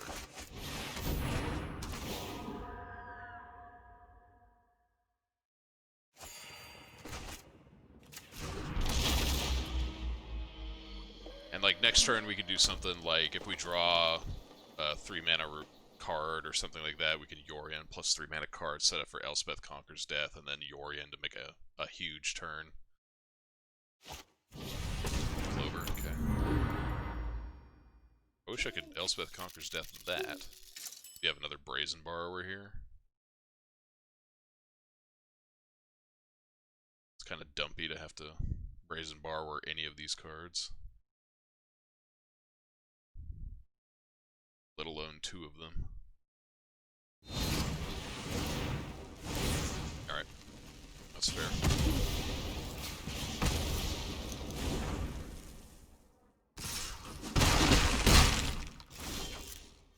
Doom Foretold's a good draw.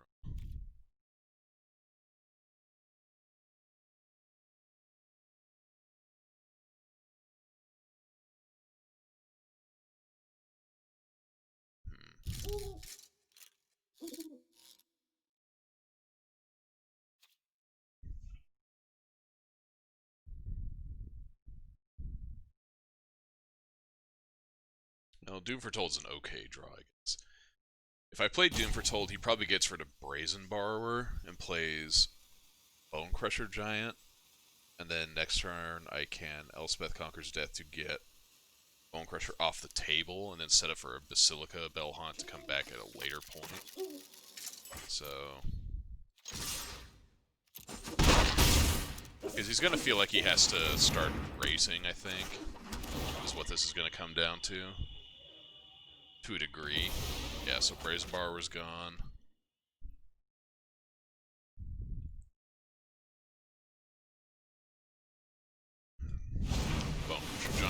expected.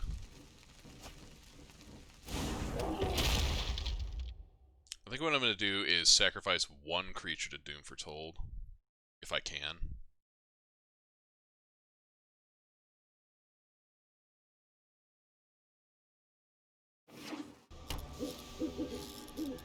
Might have like another Bone Crusher in his hand, and he's going to wait to do it with the trigger on the stack.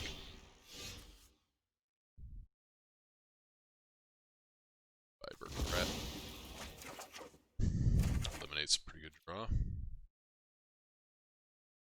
So I'm going to Elspeth Conquers Death, this Bone Crusher Giant, because I don't think he has a way to stop it.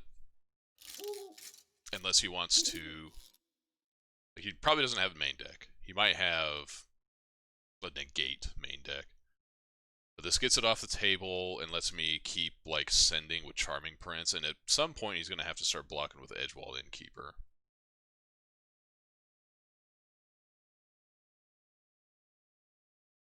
So let's do that, and the sooner I can get this Bell Haunt back into play, the better, I think.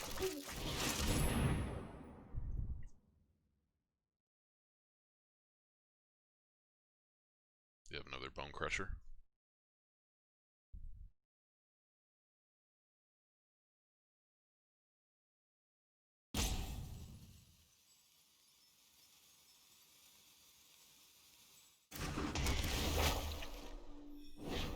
This saves us 2 points as well, rather than eliminating it.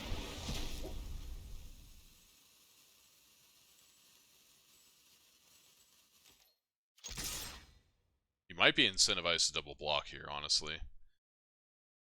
So that next turn I have to make the choice between Doom Foretold and Elspeth Conquers Death. Okay. That's actually, like, fan-fucking-tastic. So now I can save Doom Foretold for, like, a later turn. Oh god. He has Nissa? What the hell is this shit? Alright, well, we're probably losing this game then. I didn't anticipate Nissa. Good thing we had Noxious Grasp on the sideboard.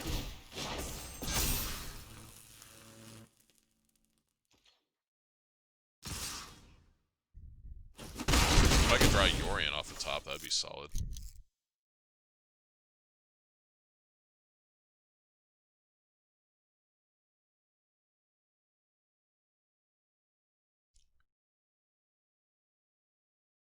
What are you looking at all this stuff for, buddy? You should know what all this does by now.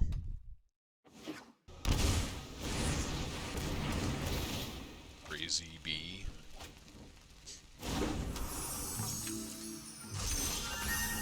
Alright. Not quite, but Basilica Bellhaunt's not a bad draw, actually. We can play that, flicker it with Charming Prince, and it blocks lands pretty well.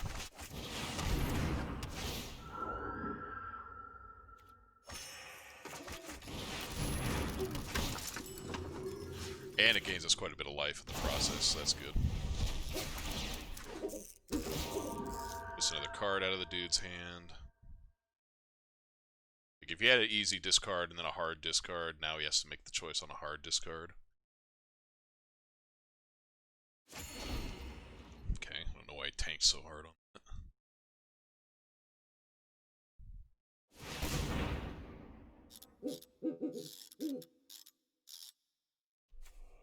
So next turn we get another Basilica Bellhaunt. Bellhaunt's going to do a really good job at holding off this Nissa, actually. Might even be able to construct a turn where we can kill the damn thing, but we'll see. Like next turn, unless we draw something phenomenal, it's probably going to be a Yorion eliminate turn.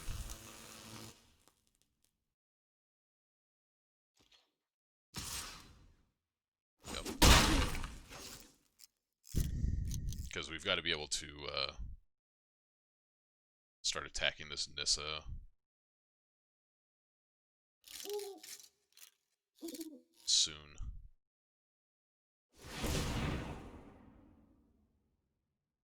Got... Oh, is he gonna Bay of Wishes for something here, and then like a Mystic Repeal or something, and kill this Elspeth Conquers Death? Don't tell me how to live my life, KKMRG5 MKKC82.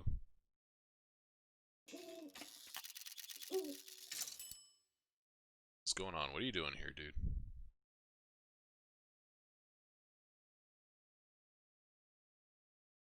This is on the tax, too, so if he wants to Fae of Wishes, yes. Oh, he just wants to... He was trying to play Heart's Desire and get a 1-1 and play the Lovestruck Beast, but I have the mana to do that. Bellhaunt it is. Alright, Treacherous Blessing is actually a really freaking good draw here, because that lets us do 3 and 3 in terms of mana development. So I think what we need to do first is that. Try and draw a way to get this Nissa off the table. And I think, for the time being, I want to play Charming... Do I want to play Charming Prince?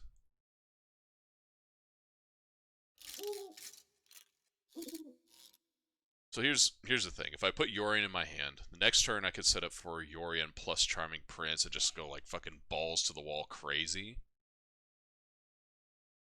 And he's like not very inclined to ultimate Nissa on 8, I don't think. Especially with the threat of Yorion looming, and he's at 4. I think that's actually even the more important thing, is the fact that he's at 4. Let's just do that. We get Yorion and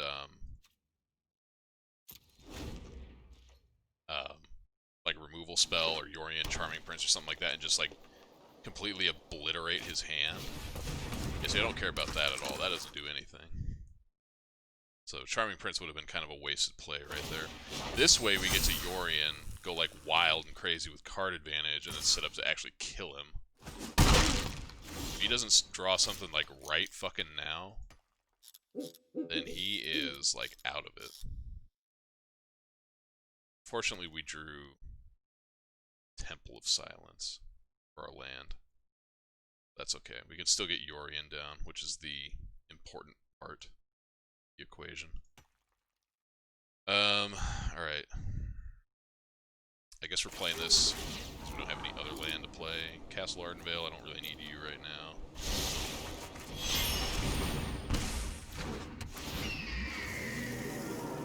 So let's see, we're gonna flicker these things, I guess. I guess there's no reason. Basilica Bellhaunt as a 3-4 and a 4-5 doesn't matter all that much. Let's see, so in resolution order, I want this.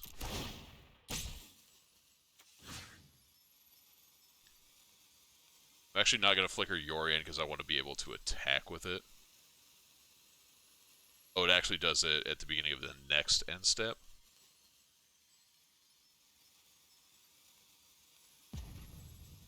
I'm not going to take any chances here.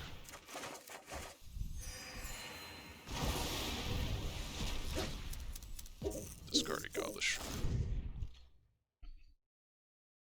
He has 1 draw. What's his 1 draw? If it's a land, he loses. Yep, he's dead. Unless he can somehow finagle lethal damage through all of this.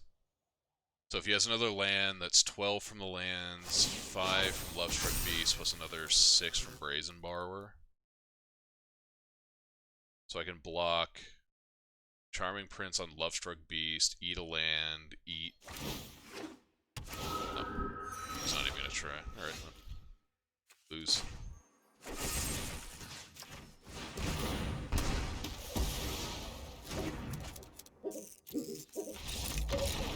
Alright, we made the right call. Okay, so in this matchup, hand disruption is like not great. Like targeted hand disruption like that is not great. Shatter's pretty good. I think I want Grasp. I think I want Grasp over Doom Foretold for sure. It's got like too many little tiny things that takes forever to do anything with. I guess Kaya's is probably better than Shatter. Let's act. Then Lurker.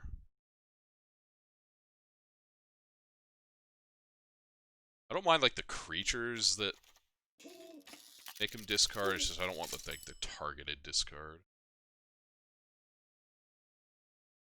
I don't want too many wraths, but I do want access to a few.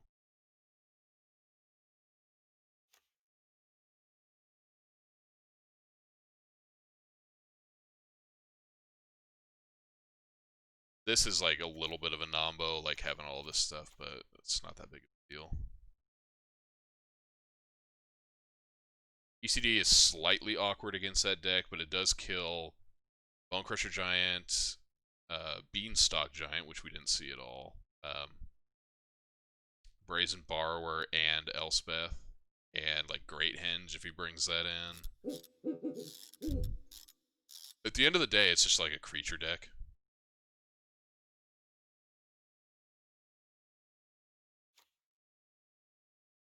Maybe, well, Kaya's okay, actually. Maybe Oath of Kaya is not the greatest.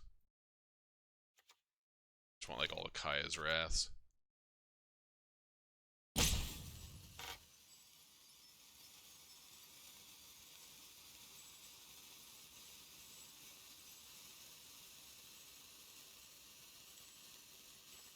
Maybe Kaya's Wrath, or Oath of Kaya over Birth of Meletus. Birth of Meletus is, like, pretty low impact. I don't think we need it that bad. See, this is a weird matchup. I don't know that I've played this one all that much.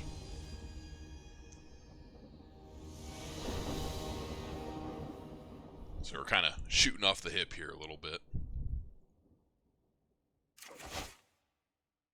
Triple removal spell, Scryland, Castle Lochthwain. Take it.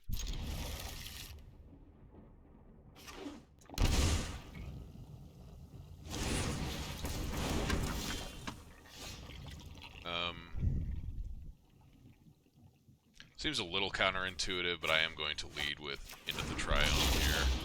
That way, if I need to, I can play Castle Lochthwain into Grasp, Noxious, and like do all this tap land bullshit along the way. So essentially, this sets us up better for the like the next few turns.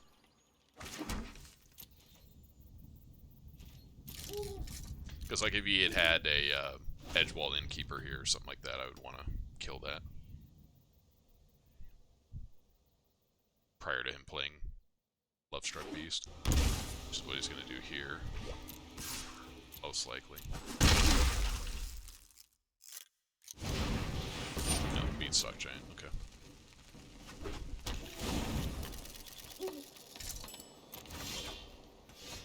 Charming Prince. I don't think I want to give him a target for Bone Crusher Giant. There's a reason for that. Let's see if I can get a future in it.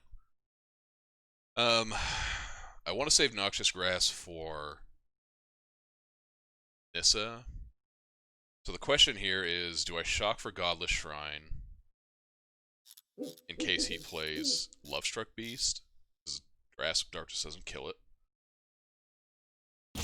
Or do I play Temple of Silence and if he plays Lovestruck Beast, just like grasp a token? It seems like kind of stupid too.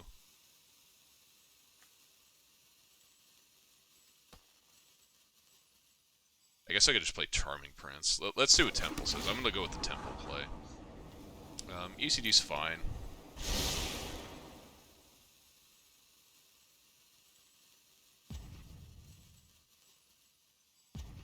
I guess we can play Charming Prince.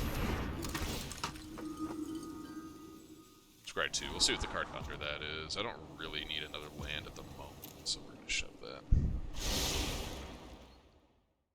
That's not the greatest use Scry that I've ever done, but oh well. I'm always trying to like min-max everything, as most people do when they play this game, but sometimes just like you gotta settle for meeting it halfway in the name of also being mana efficient or you know, whatever the case might be. And I said I didn't want to give him a stomp target, but again, you know, what, he just stomps our face. Plays Bone Crusher Giant, and our Charming Prince can't, like, trade with it anyway. So this, in theory, could save us 2 damage to the face. I don't know what our opponent's doing here. Got 5 cards in hand, Love Struck Beast he can play. Just tanking. I guess I tank a little bit from time to time. So he's allowed to tank if he wants to.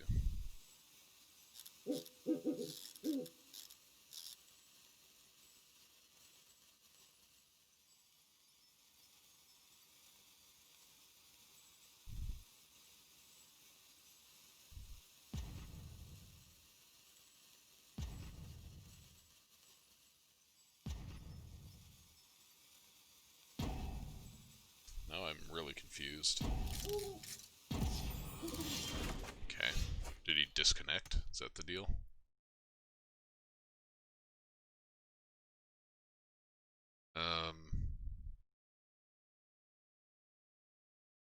Guess we could just put Yorion into our hand, right?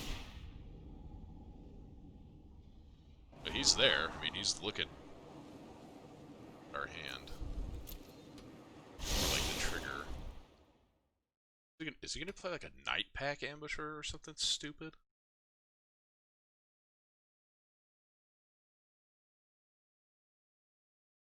Whatever. This sets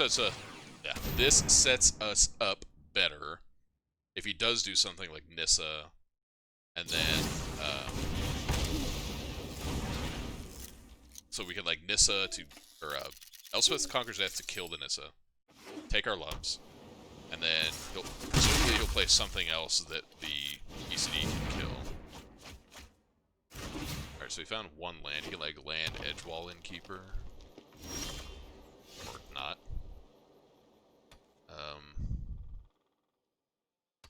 It's really weird. I think I'm just gonna sit back on some removal spells.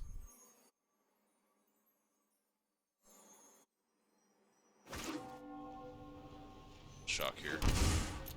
I think the upside is good enough that he's gonna like want to cast something to the board that I'll want to Mortify and or Grasp of Darkness. Yeah. There's Edgewall. If he plays anything other than an adventure creature, the thing's dying immediately.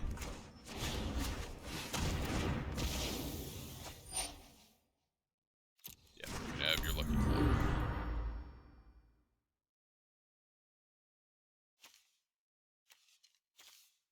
Okay, it's got all the fucking, like, card advantage you could ever want.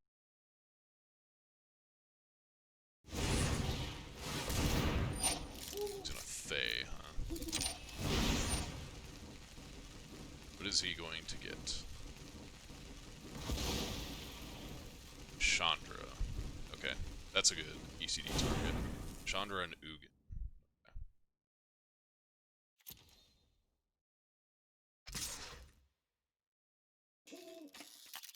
We're not doing anything else with this, so just kill it. Okay, so if he's smart, what he'll do is 5, 6, 7. Might not have another land. If he's smart, what he'll do is lead with Chandra and then Ugin, so that we can't like eat Ugin with Elspeth Conquers Death and then flicker it with Yorion or something like that to get the Chandra. So there's land 8. Let's see if he plays Ugin. Playing Ugin here would be real stupid in my opinion. 3 damage to the face. He's better off playing something like that. Okay.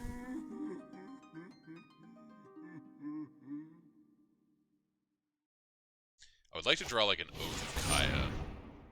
That's pretty good, actually. I think I'm gonna Mortify this Love Struck Beast before anything happens.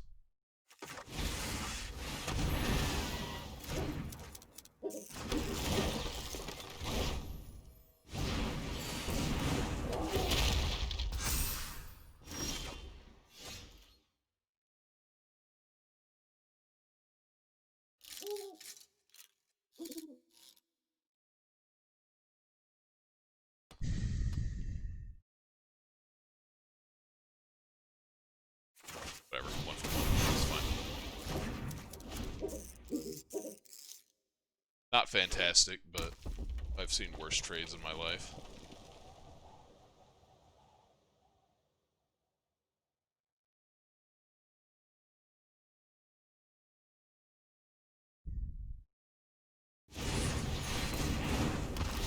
Stark.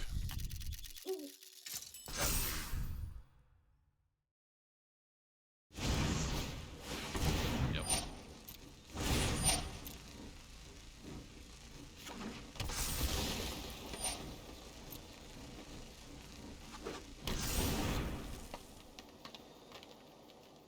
I'm conflicted because I kind of want to hang on to this Noxious Grass, but he's got so many Planeswalkers already that Nissa is going to add to the problem, so I think I have some mana fishing here.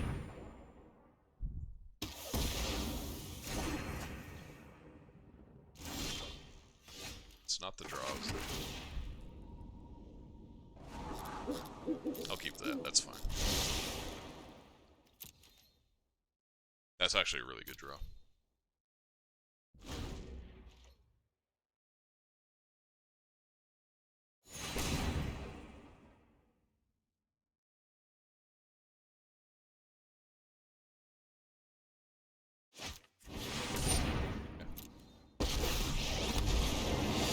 It's like kind of what I was hoping he would play.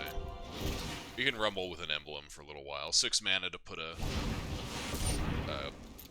curse of, what is it? Curse of Praise Heart or whatever. Is not the biggest deal in the world. I really need to draw a cheap spell. Do I want to take 4 damage on the chance to do that?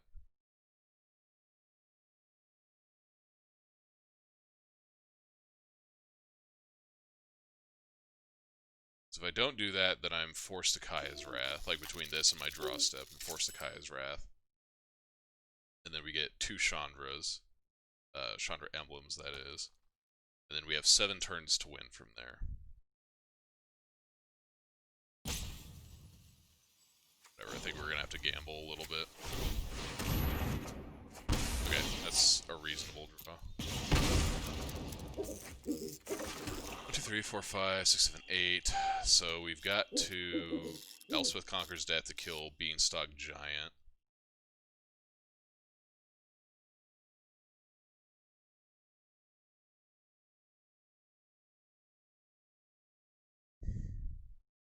Because then if he plays like some other thing next turn, like another creature, that we draw a land, we get like Kaya's Wrath and Elspeth Conquers Death.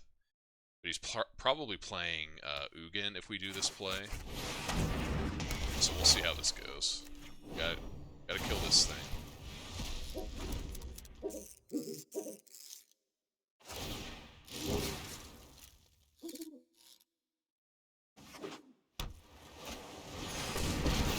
I've seen enough.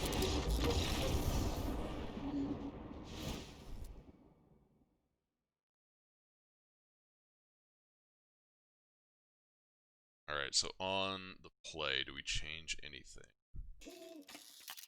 I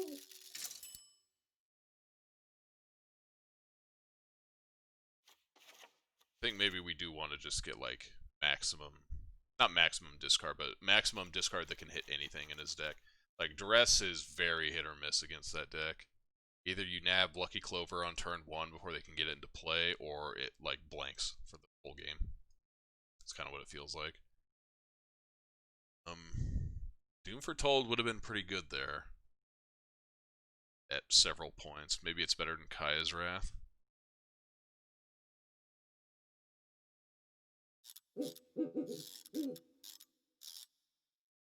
Maybe it's better than Oath of Kaya.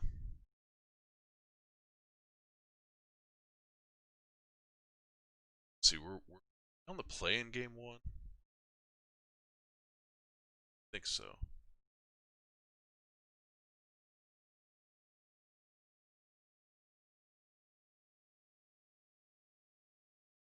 No, because he played Edgewall Innkeeper turn 1. Okay, so he's been on the play both games. Let's get this Birth out of here. I think Birth is actually just actively not that good for this matchup.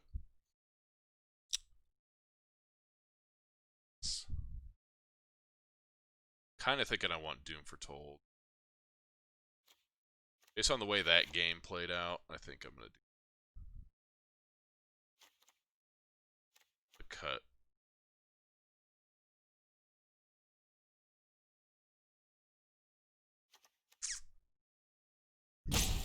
It's so hard. Why is this so hard? That Oath of Kaya, it like doesn't kill everything I'd like it to kill. Keep it like that.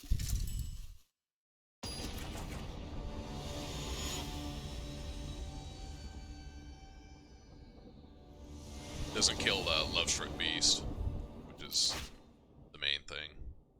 His hand's not great, but it's really good if we draw a land for the next, like, 2 draw steps.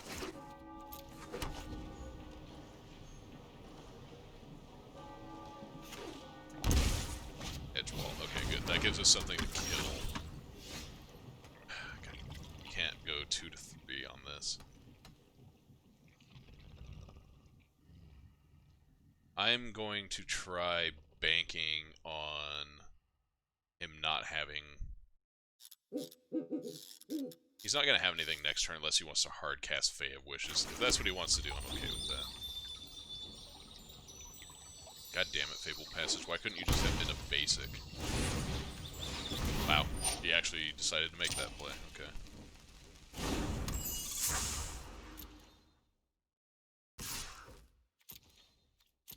That's ridiculous. Alright. So if that's the case, I think I actually want to kill his Fae of Wishes. He might be, like, hard up on lands or something. That's why he made that play. Oath of Kaya can kill Edgewall the Innkeeper. Fae of Wishes is not vulnerable to it. So I wonder if instead it's better to let Fae of Wishes die. So if he has like other adventure cards in his hand to try and draw lands off of.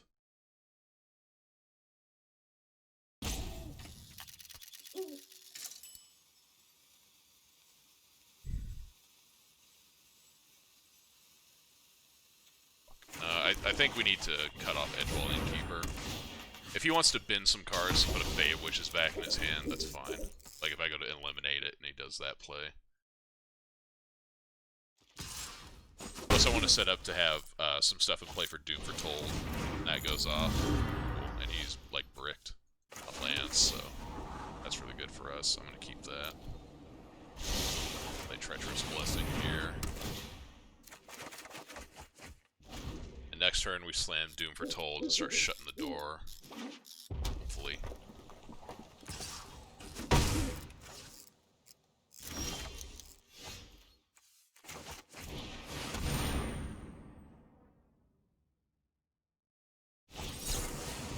Oh, he has a stroke, okay.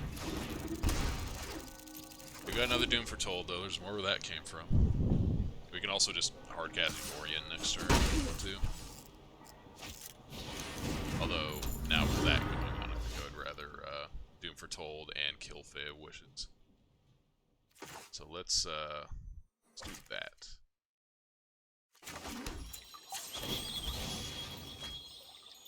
Swamp.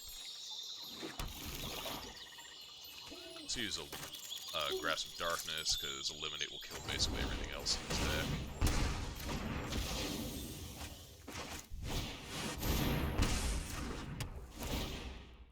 Start getting these lucky clovers out of here too, which is really freaking important, I think. This means that if he has like Beanstalk Giants and he was hoping to, you know, get lands off of or whatever, that really shuts him out of that plan. I don't care about this, as I have Yorion for Oath of Kaya, and Doom.Format is eventually going to gain us a couple of life.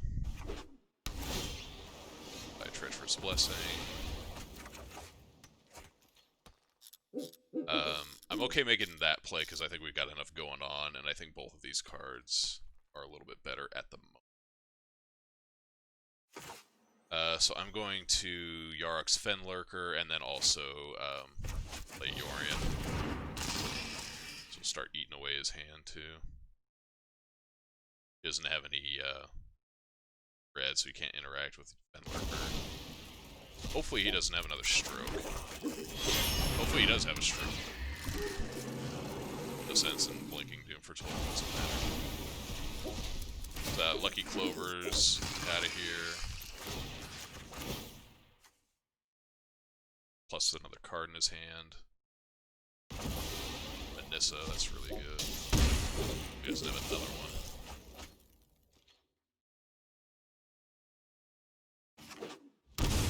He does. Oh yes, Escape to the Wilds, okay.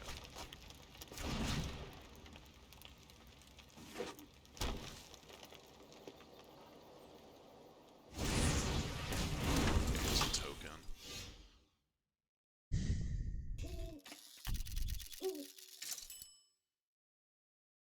2, 3, 1, 2, 3.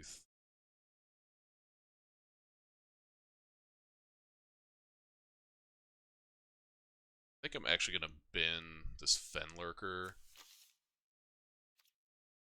At the moment, we don't have anything in the bin if we ever draw an ECD. And he's just gonna block with a 1/1 anyway, so it's whatever. I kinda wish I had done that now.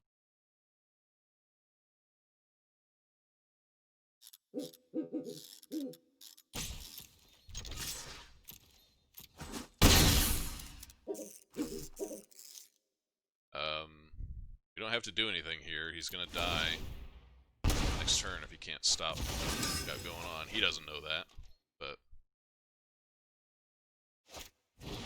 Edgewall, okay. He has one card. Try and not die here. Could be Brazen Borrower, could be... can't be Feo Wishes. Yeah, that doesn't matter. Unless he draws, thing here.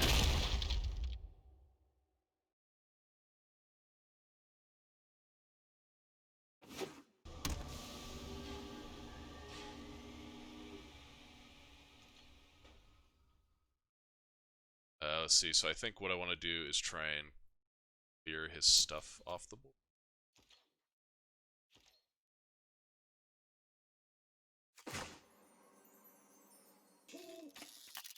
Let's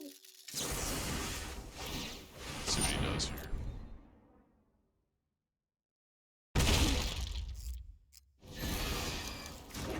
Basically, I want to make it so that if he has like Brazen Borrower, that he either takes 2 damage and then dies to Oath of Kaya, or is like not compelled to block the token on the like thought that you'll be able to like deal with it.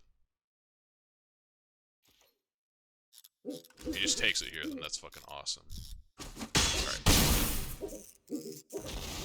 Unless he like leveled us and brought in another like a negate or something. Nice.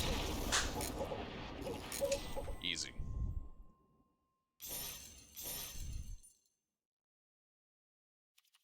That was a hard match. Just a lot to think about. Fortunately, I've played this deck plenty, like both in paper and online. So like I'm able to kind of mostly keep track of what's going on in terms of the things I should be worried about with the mana represented. Wasn't expecting Stroke, like just randomly, but I guess he could bring it in. Seems sort of dicey, but... X. Okay, I'm going to take a very quick break, and then we will close out the remaining half hour or so of the stream. So, right back.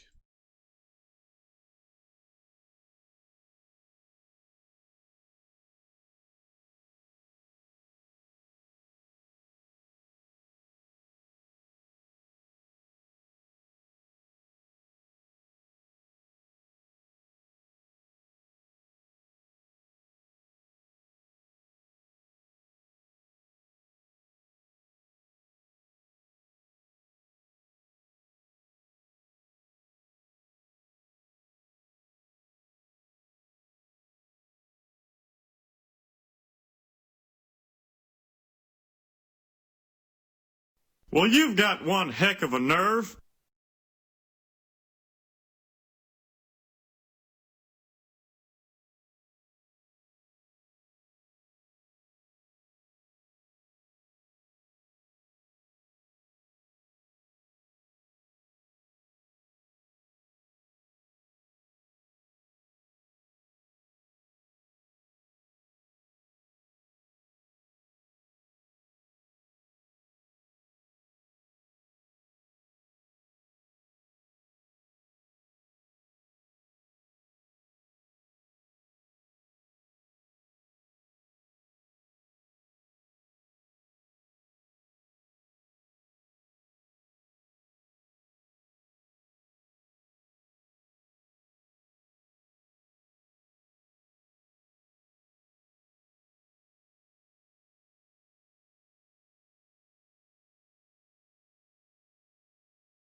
Alright, so somehow we did not cast enough white spells in that game to actually get that quest completed, so we're going to do one more match. Very likely the last match of the stream.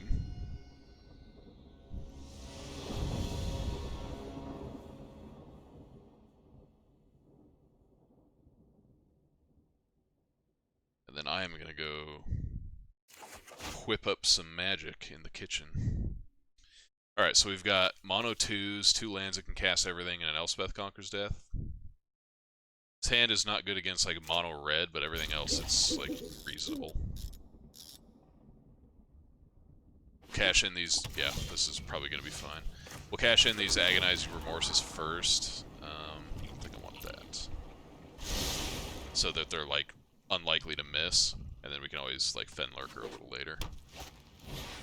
This again, huh? Okay, that being the case, I think we need to kill this stupid thing, like, immediately. We're trying to one-for-one him with discard here, so I don't want to have a thing stick around that gives him a card every time he plays a creature. Okay. That's an odd combination of cards in a deck. I don't think I've ever seen that before. Alright, so let us Remorse here. And the next turn we can Remorse and Burglar Rat. So I think I want to get this Bone Crusher out of here. Because if he doesn't draw a land, then he like doesn't have a great play. And next turn we can lead with Remorse. We'll probably play Brazen Borrower, and then we can Burglar Rat to make him choose between these two. He probably bins the Fae of Wishes in that case. Although we do have ECD, but we don't have the mana to cast it quite yet. So yeah. Just take the thing that takes the most pressure out of the equation. If he does keep Brazen Borrower around, then we can still Elspeth Conquers Death that, or save ECD for Uro. He didn't hit any lands, which is actually like really good for us. And he has all 4 of his Brazen Borrowers. Holy shit. So next turn, what's the best thing that he can do? He can Edge Wall, make a token with Lovestruck Beast, play a Brazen Borrower from the Escape the Wilds.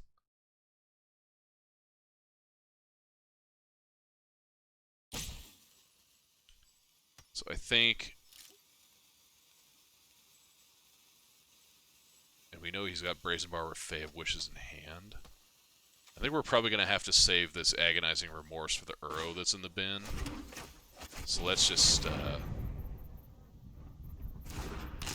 get some board presence going here. Maybe we can do like on 5 mana Remorse to steal Uro plus Yorion, something like that. Alright, so we got a Brazen Borrower out of there. Alright, so he doesn't have a hand, but he has like stuff he can do. Pretty close to being able to get Uro, but hopefully we can dodge it for one more turn. Edge Wall, make a token. Brazen Borrower.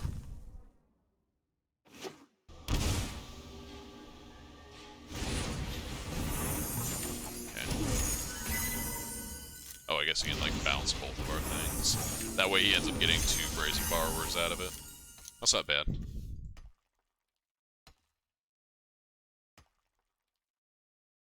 I could try and Treacherous Blessing to hit a land and Agonizing Remorse. That's like the slightly greedier play.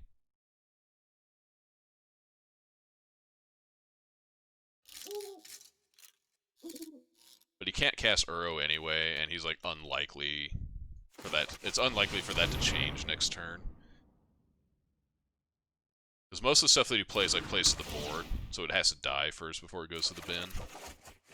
Okay, and we got a land, which is good. I think I am going to Remorse just to make sure we can get that stupid thing out of here. We'll deal with this bullshit for the time being. It's from their graveyard. Go away, Uro.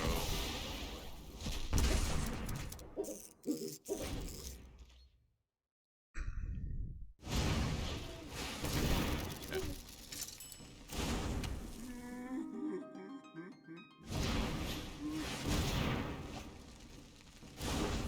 So since we have a Yorion in hand, I'm going to lead with Elspeth Conquers Death on Lovestruck Beast.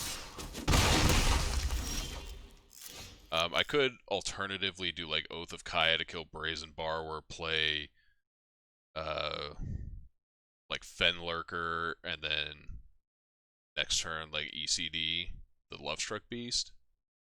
Or play like Rat to block Lovestruck Beast, because I'd rather have the Fenlurker post-comp, or later.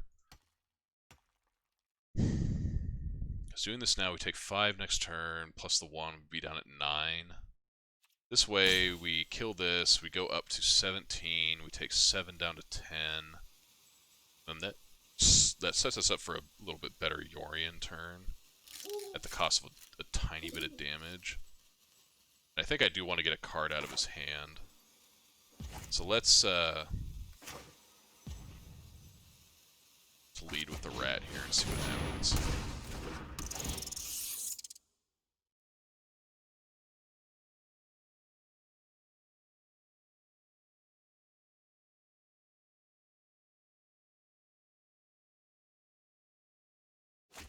Okay, that's actually really good.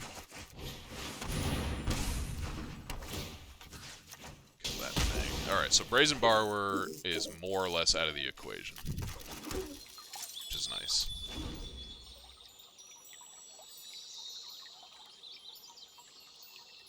I guess he has once in future that he can grab. That's fine. Out of sideboard Fae of Wishes, but that's not that big of a deal.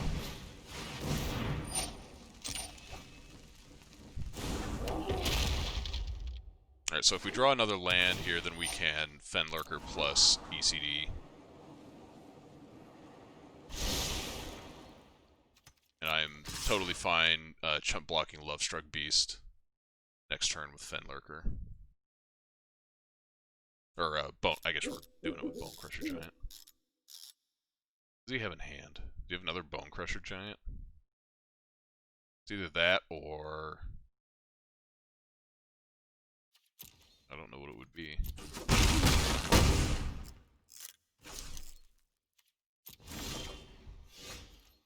Fortify is reasonable. Not exactly what I'm looking for. I guess I can play Yorion to flicker all this shit. I'll go to 8, gain 3 off of the Oath, kill Bone Crusher Giant. I'm gonna take 5 next turn. Go to 6. Then we can start ECDing. Our life total is just a little low, and we didn't draw a land, so I don't think I can do the other play. I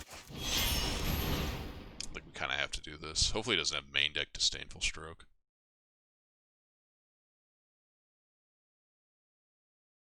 He's got something, I just don't know what it is.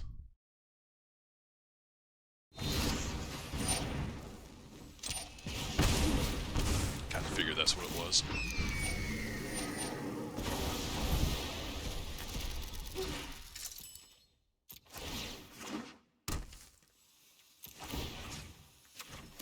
By Bone Crusher. Hey, Bellhaunt's not a bad draw. I can live with Bellhaunt.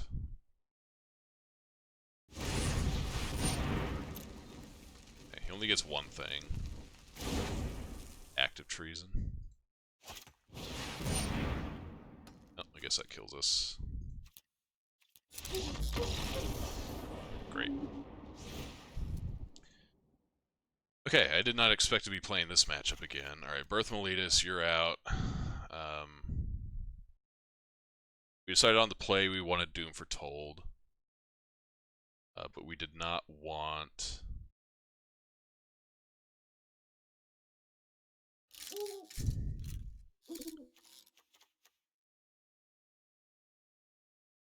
one card. What did we cut?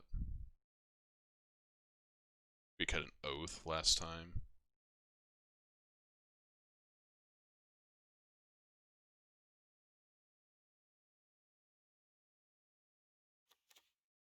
This card is like pretty good if you get it early, and they're on like on an Edgewall Innkeeper draw.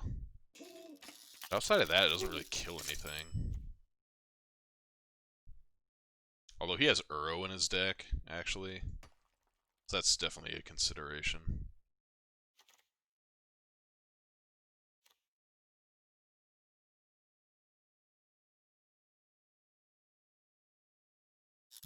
Because I want all of these Noxious Grass, I think. Maybe I want some amount of Wraths. I don't know, man. This is like, it's so hard. Like a pair of Wraths. Try to contain Nissa with... I guess we can remove... See, Eliminate kills everything in his deck as it is. Outside of Beanstalk Giant, I guess.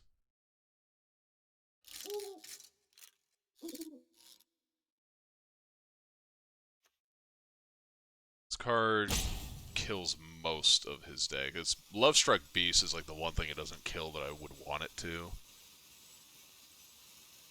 If we take that out, then we can't kill Fae of Wishes, Brazen Borrower, Bone Crusher Giant. I think it's Kaya's just gotta go. Something like that, I guess. I don't know. It's difficult. It's kind of like, you know, 2 or 3% one way or the other in terms of like what my cards are good against.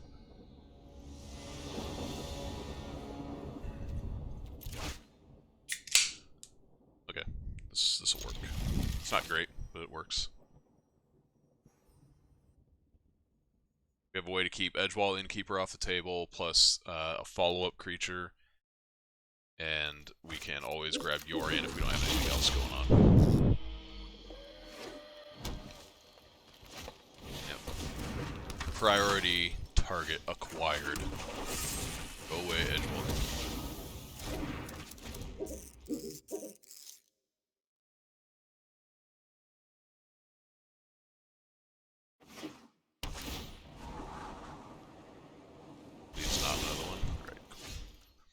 So this turn, I'm just going to put Yorion into hand. I could try and scry for like another white source for Basilica Bellhaunt, but that seems like kind of a... Like, we can make that play next turn if we don't draw it. Right, so let's just do this. This lets us be mana efficient as well.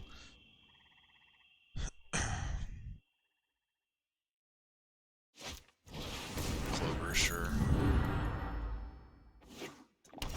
I guess the one thing this doesn't do is let us keep Doom Foretold around.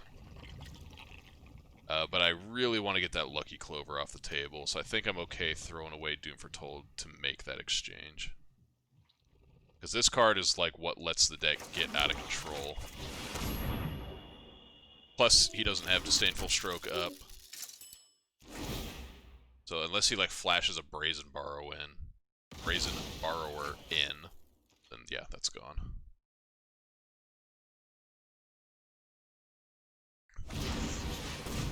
Yeah, see, he would have been 2 mana up on us.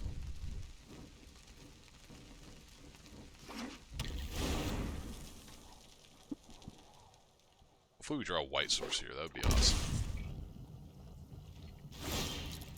See you, Doom Foretold.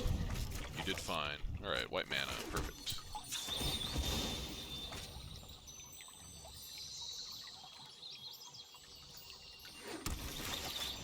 Might I Basilica Bellhaunt you, or are you going to Disdainful Stroke? Nope. Most of the time, that deck only has 1 Disdainful Stroke. So it's like unlikely for that to happen, although it can. What would you like to discard? Would you like to discard a card that doesn't kill Basilica Bellhaunt? Alright, so really glad that we played that Doom Foretold when we did. Holy shit. Grab here, escape to the wilds, that makes sense. Too bad I got this Yorion in hand that's gonna make you bin it.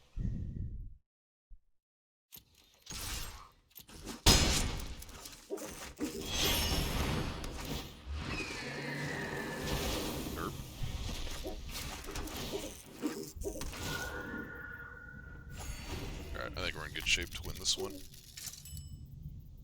We're just gonna clock it. Yeah. Use Mortify as a tempo spell in that case. Okay, cool. That worked out alright. Alright, so now we have a little bit more time to think about what we're doing. I like having a couple Wraths, maybe not the full spread. Because it's a good card to be able to draw into in games like Game 1 where things kind of got, you know, off the rails for us. I like it better than Ugin. Ugin's like never resolving in this matchup because he's gonna have like some sort of counter magic, and like if he thinks about it, like he's already kind of priced into wanting to have it between Doom Foretold, Elspeth Conquers Death, Yorion. Like he sort of wants to have a counter spell in his deck somewhere, and I just don't want to tap 8 mana and get blown out by Disdainful Stroke or something like that. I'd rather something in this range happens. To get tagged by it. Do we want the last Noxious Grass? Is there anything in the deck?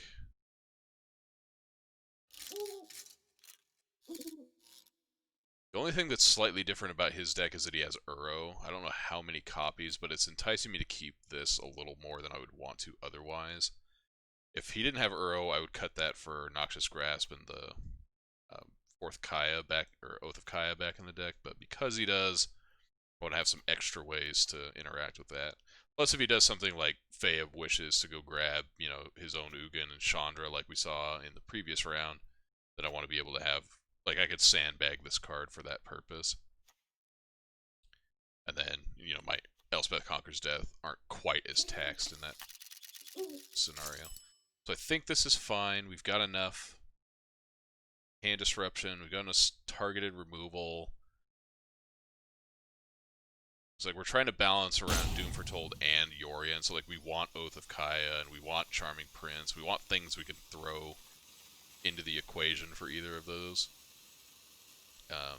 So you can't afford to like cut too much. But I think this is good. I like Ugin in the matchups like Sultai, where it's just like Haymaker after Haymaker after Haymaker. And you just want to be able to rip something off the top when they're playing crap like Thought Distortion and Agonizing Remorse and Thought Erasure and crap like that. Love with this hand, but we're on the draw. We have a Temple, some removal. We'll keep it. But in those games where it's just like you want to have like the most powerful stuff off the top because you know you're gonna each exhaust each other of resources, and this game can be like that, but not often. All right, so Edgewall on the play. He might get a card off of that. If I have anything to say about it, he won't. I think we're going to draw a land by the time we get to our 5th turn, so I'm going to push it. Okay.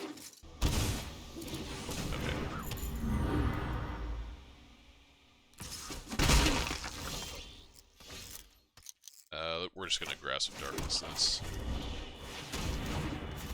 Eliminate Noxious Grasp, cover basically everything else in the deck. I think Grasp was our worst removal spell against him.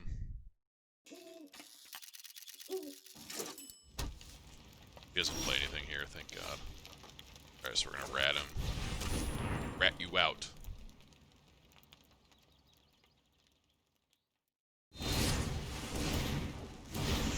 Wow, he just really want to keep that card.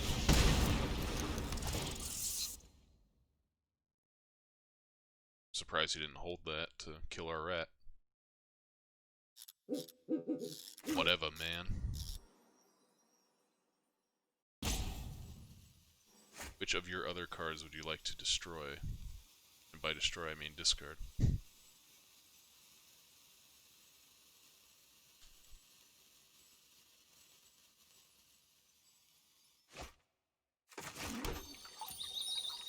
Sufficiently awkward.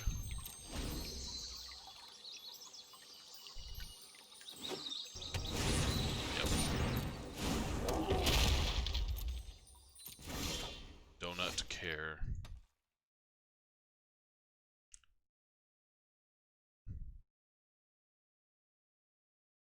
Not like overly worried about this Bone Crusher Giant, but I don't have a good plan for it outside of this eliminate. So let's just do that.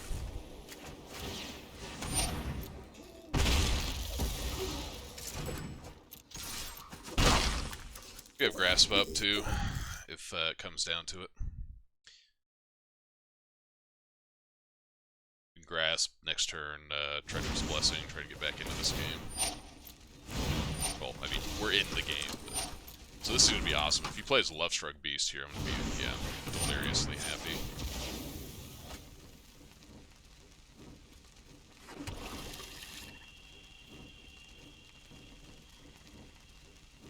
He has no cards in hand. Might even be right, just a Yorion in here. But I think I'm going to try and get Treacherous Blessing down before that happens.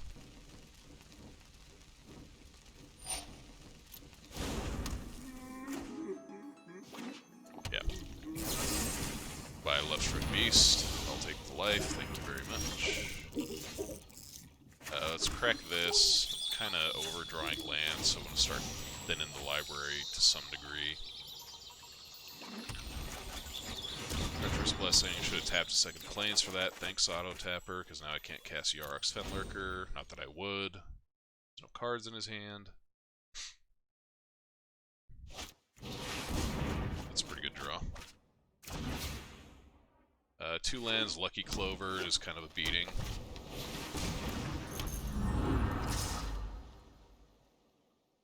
He's not ever going to have a hand again. I don't care about this rat. Plus, we already have a Fenlurker if we really need it.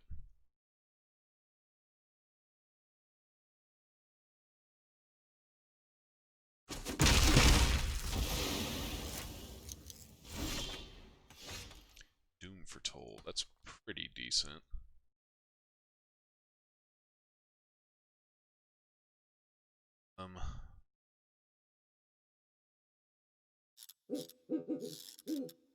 Even though I don't have,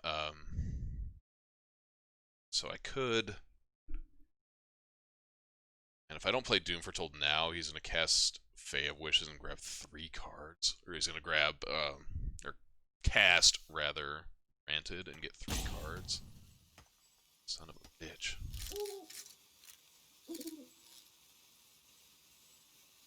Alright, I think what I have to do then is I have to get Yarok's Fenlurker and Doom Foretold down this turn.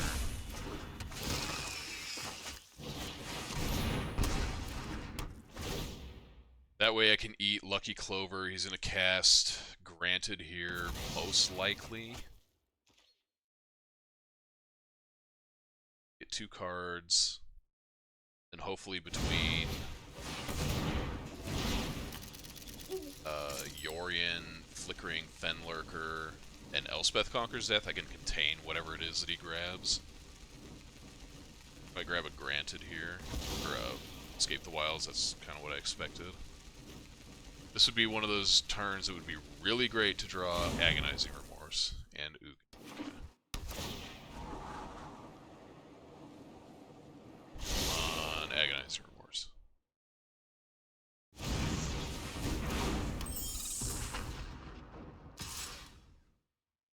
Flux.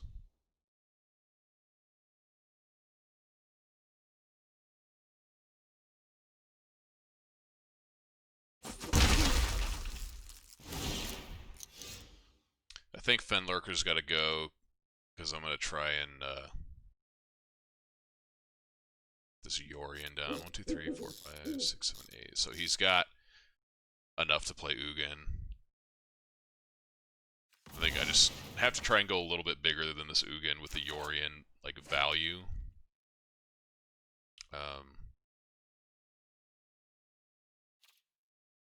Let's play Temple. If I say any land, I need to shove it.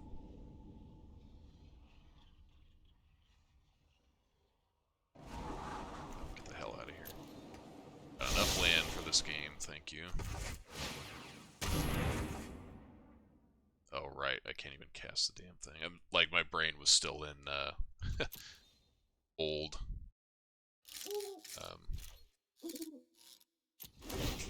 Companion rules.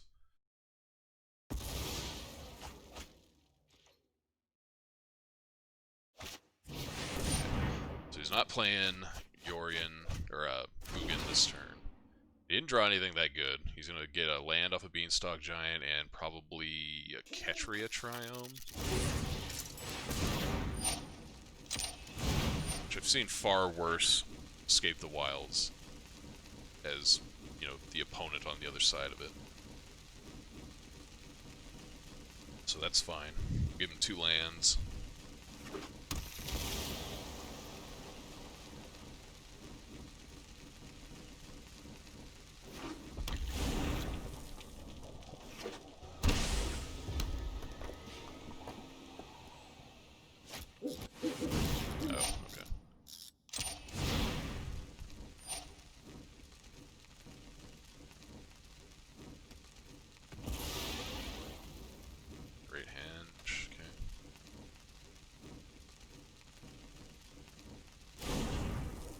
Expansion Explosion, okay.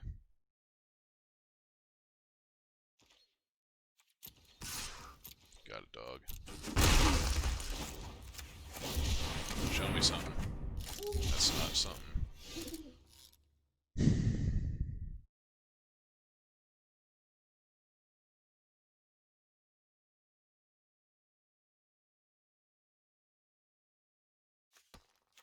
Let's see, he's gone through 2 Fae of Wishes.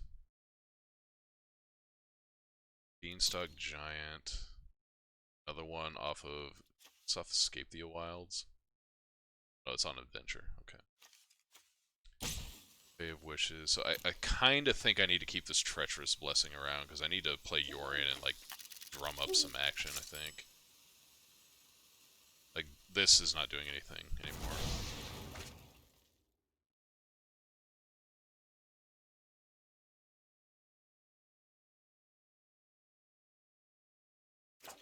Why does he have priority?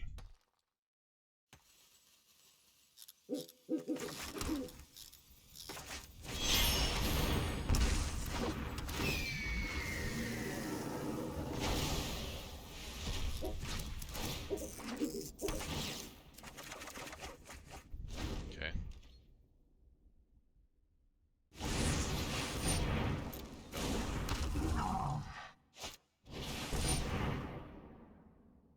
Do I mortify this now?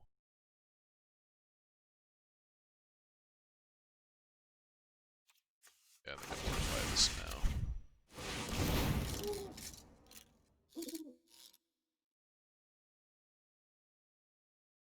Oh, he's gonna expansion this. That's fine.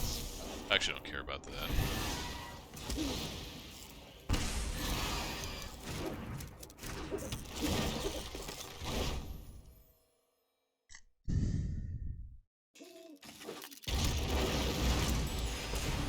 He was, like, gonna be able to do that anyway, so whatever.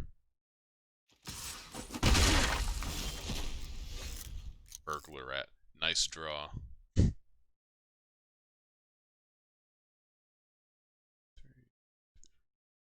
So I can't cycle ECD and Burglar Rat. Feels bad, man.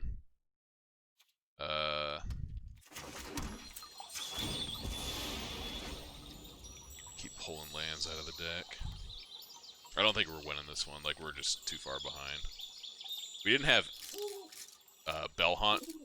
Basilica Bellhunt, which I think is one of the most important cards in this matchup to, like, establish a clock and have a sizable body in this matchup, and plays really well with Yorion shenanigans.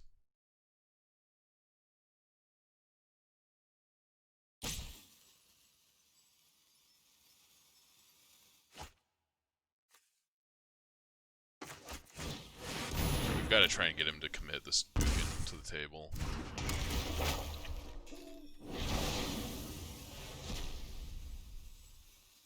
Because I kind of want to get this Treacherous Blessing off the board, and this entices him to do it. Like, more so than any other card in our deck. Well, that's just it. Alright, whatever. Please tell me I cast enough white cards to clear that quest. That's all I really wanted to do.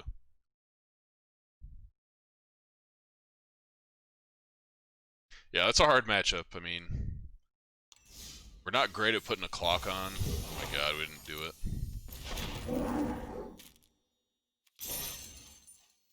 Alright, let's see if we get 20 gems or some other mythic. Gems, okay.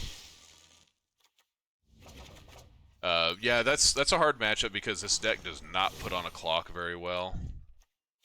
Like, if you don't have Basilica Bellhaunt, you are spinning your tires for quite a while. And yeah, Yorion helps that a little bit, but that particular deck is kind of difficult because it's got like the smaller creatures that get in the way of your rats and Charming Prince kind of level 1 offense. They really disrupt that. Bone Crusher Giant's really good against, that particular part of the deck. And then you've got stuff like Fae of Wishes that just goes like way over the top, especially when you pair it with Lucky Clover. These decks have Nissa now, I guess. I didn't realize that was a thing. So they really punish you in the mid game. And so you've got to go like 2-drop, 3-drop, 4-drop, 5-drop. Like you've got to keep pace. And your 4-drop like almost has to be Basilica Bellhaunt because you need to use like your removal spells as tempo to leverage that like small advantage that you get with the Bellhaunt triggers and maybe 1 or 2 other discard spells up to that point. But if you can't like completely outmuscle them, then they just get like too far ahead and your meager offense isn't good enough. So we won 1, we lost 1 against that particular deck, so who knows, I'd have to have more of a sample size to know exactly, how this matchup tends to break, but at least it was interesting. This sideboard's kind of a mess, I'll be honest. There's probably a better configuration that would have given us a better shot. I don't know what that would have been, but anyway, we are right at 3 hours, about 30 seconds away, so I'm going to get on out of here.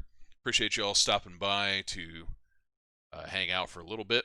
If you like what you saw and you're not already following me, I would really appreciate the support.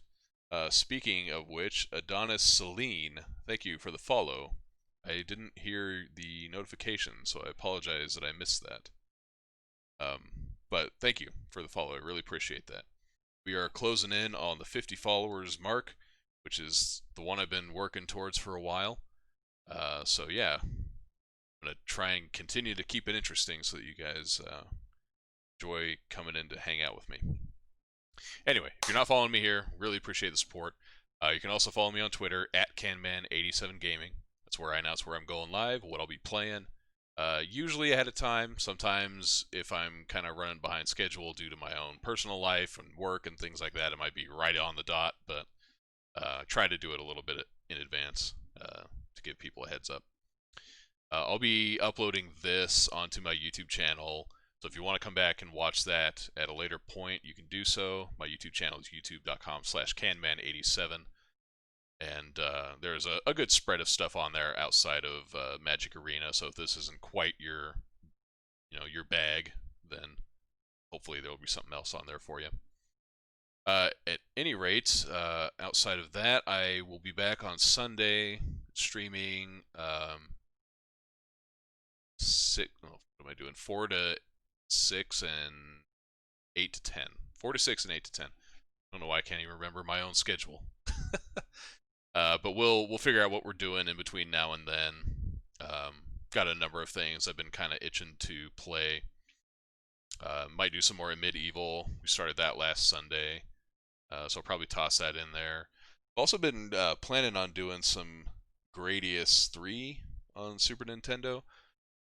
For anyone who's been watching me for the last couple of months or 6 weeks maybe at most, I've been using the Gradius 3 like intro theme as my intro. I think that's a pretty cool song if you're into that like old retro gaming music, that is. So that's been a long time coming, and I might finally get around to doing it. really hard game, can be really frustrating, but it's a lot of fun. So we shall see. Anyway, I'm gonna stop ranting and raving over here. If I see you on Sunday, that'd be awesome. If not, have a great rest of your weekend, and I will catch you all later. Thanks again, guys.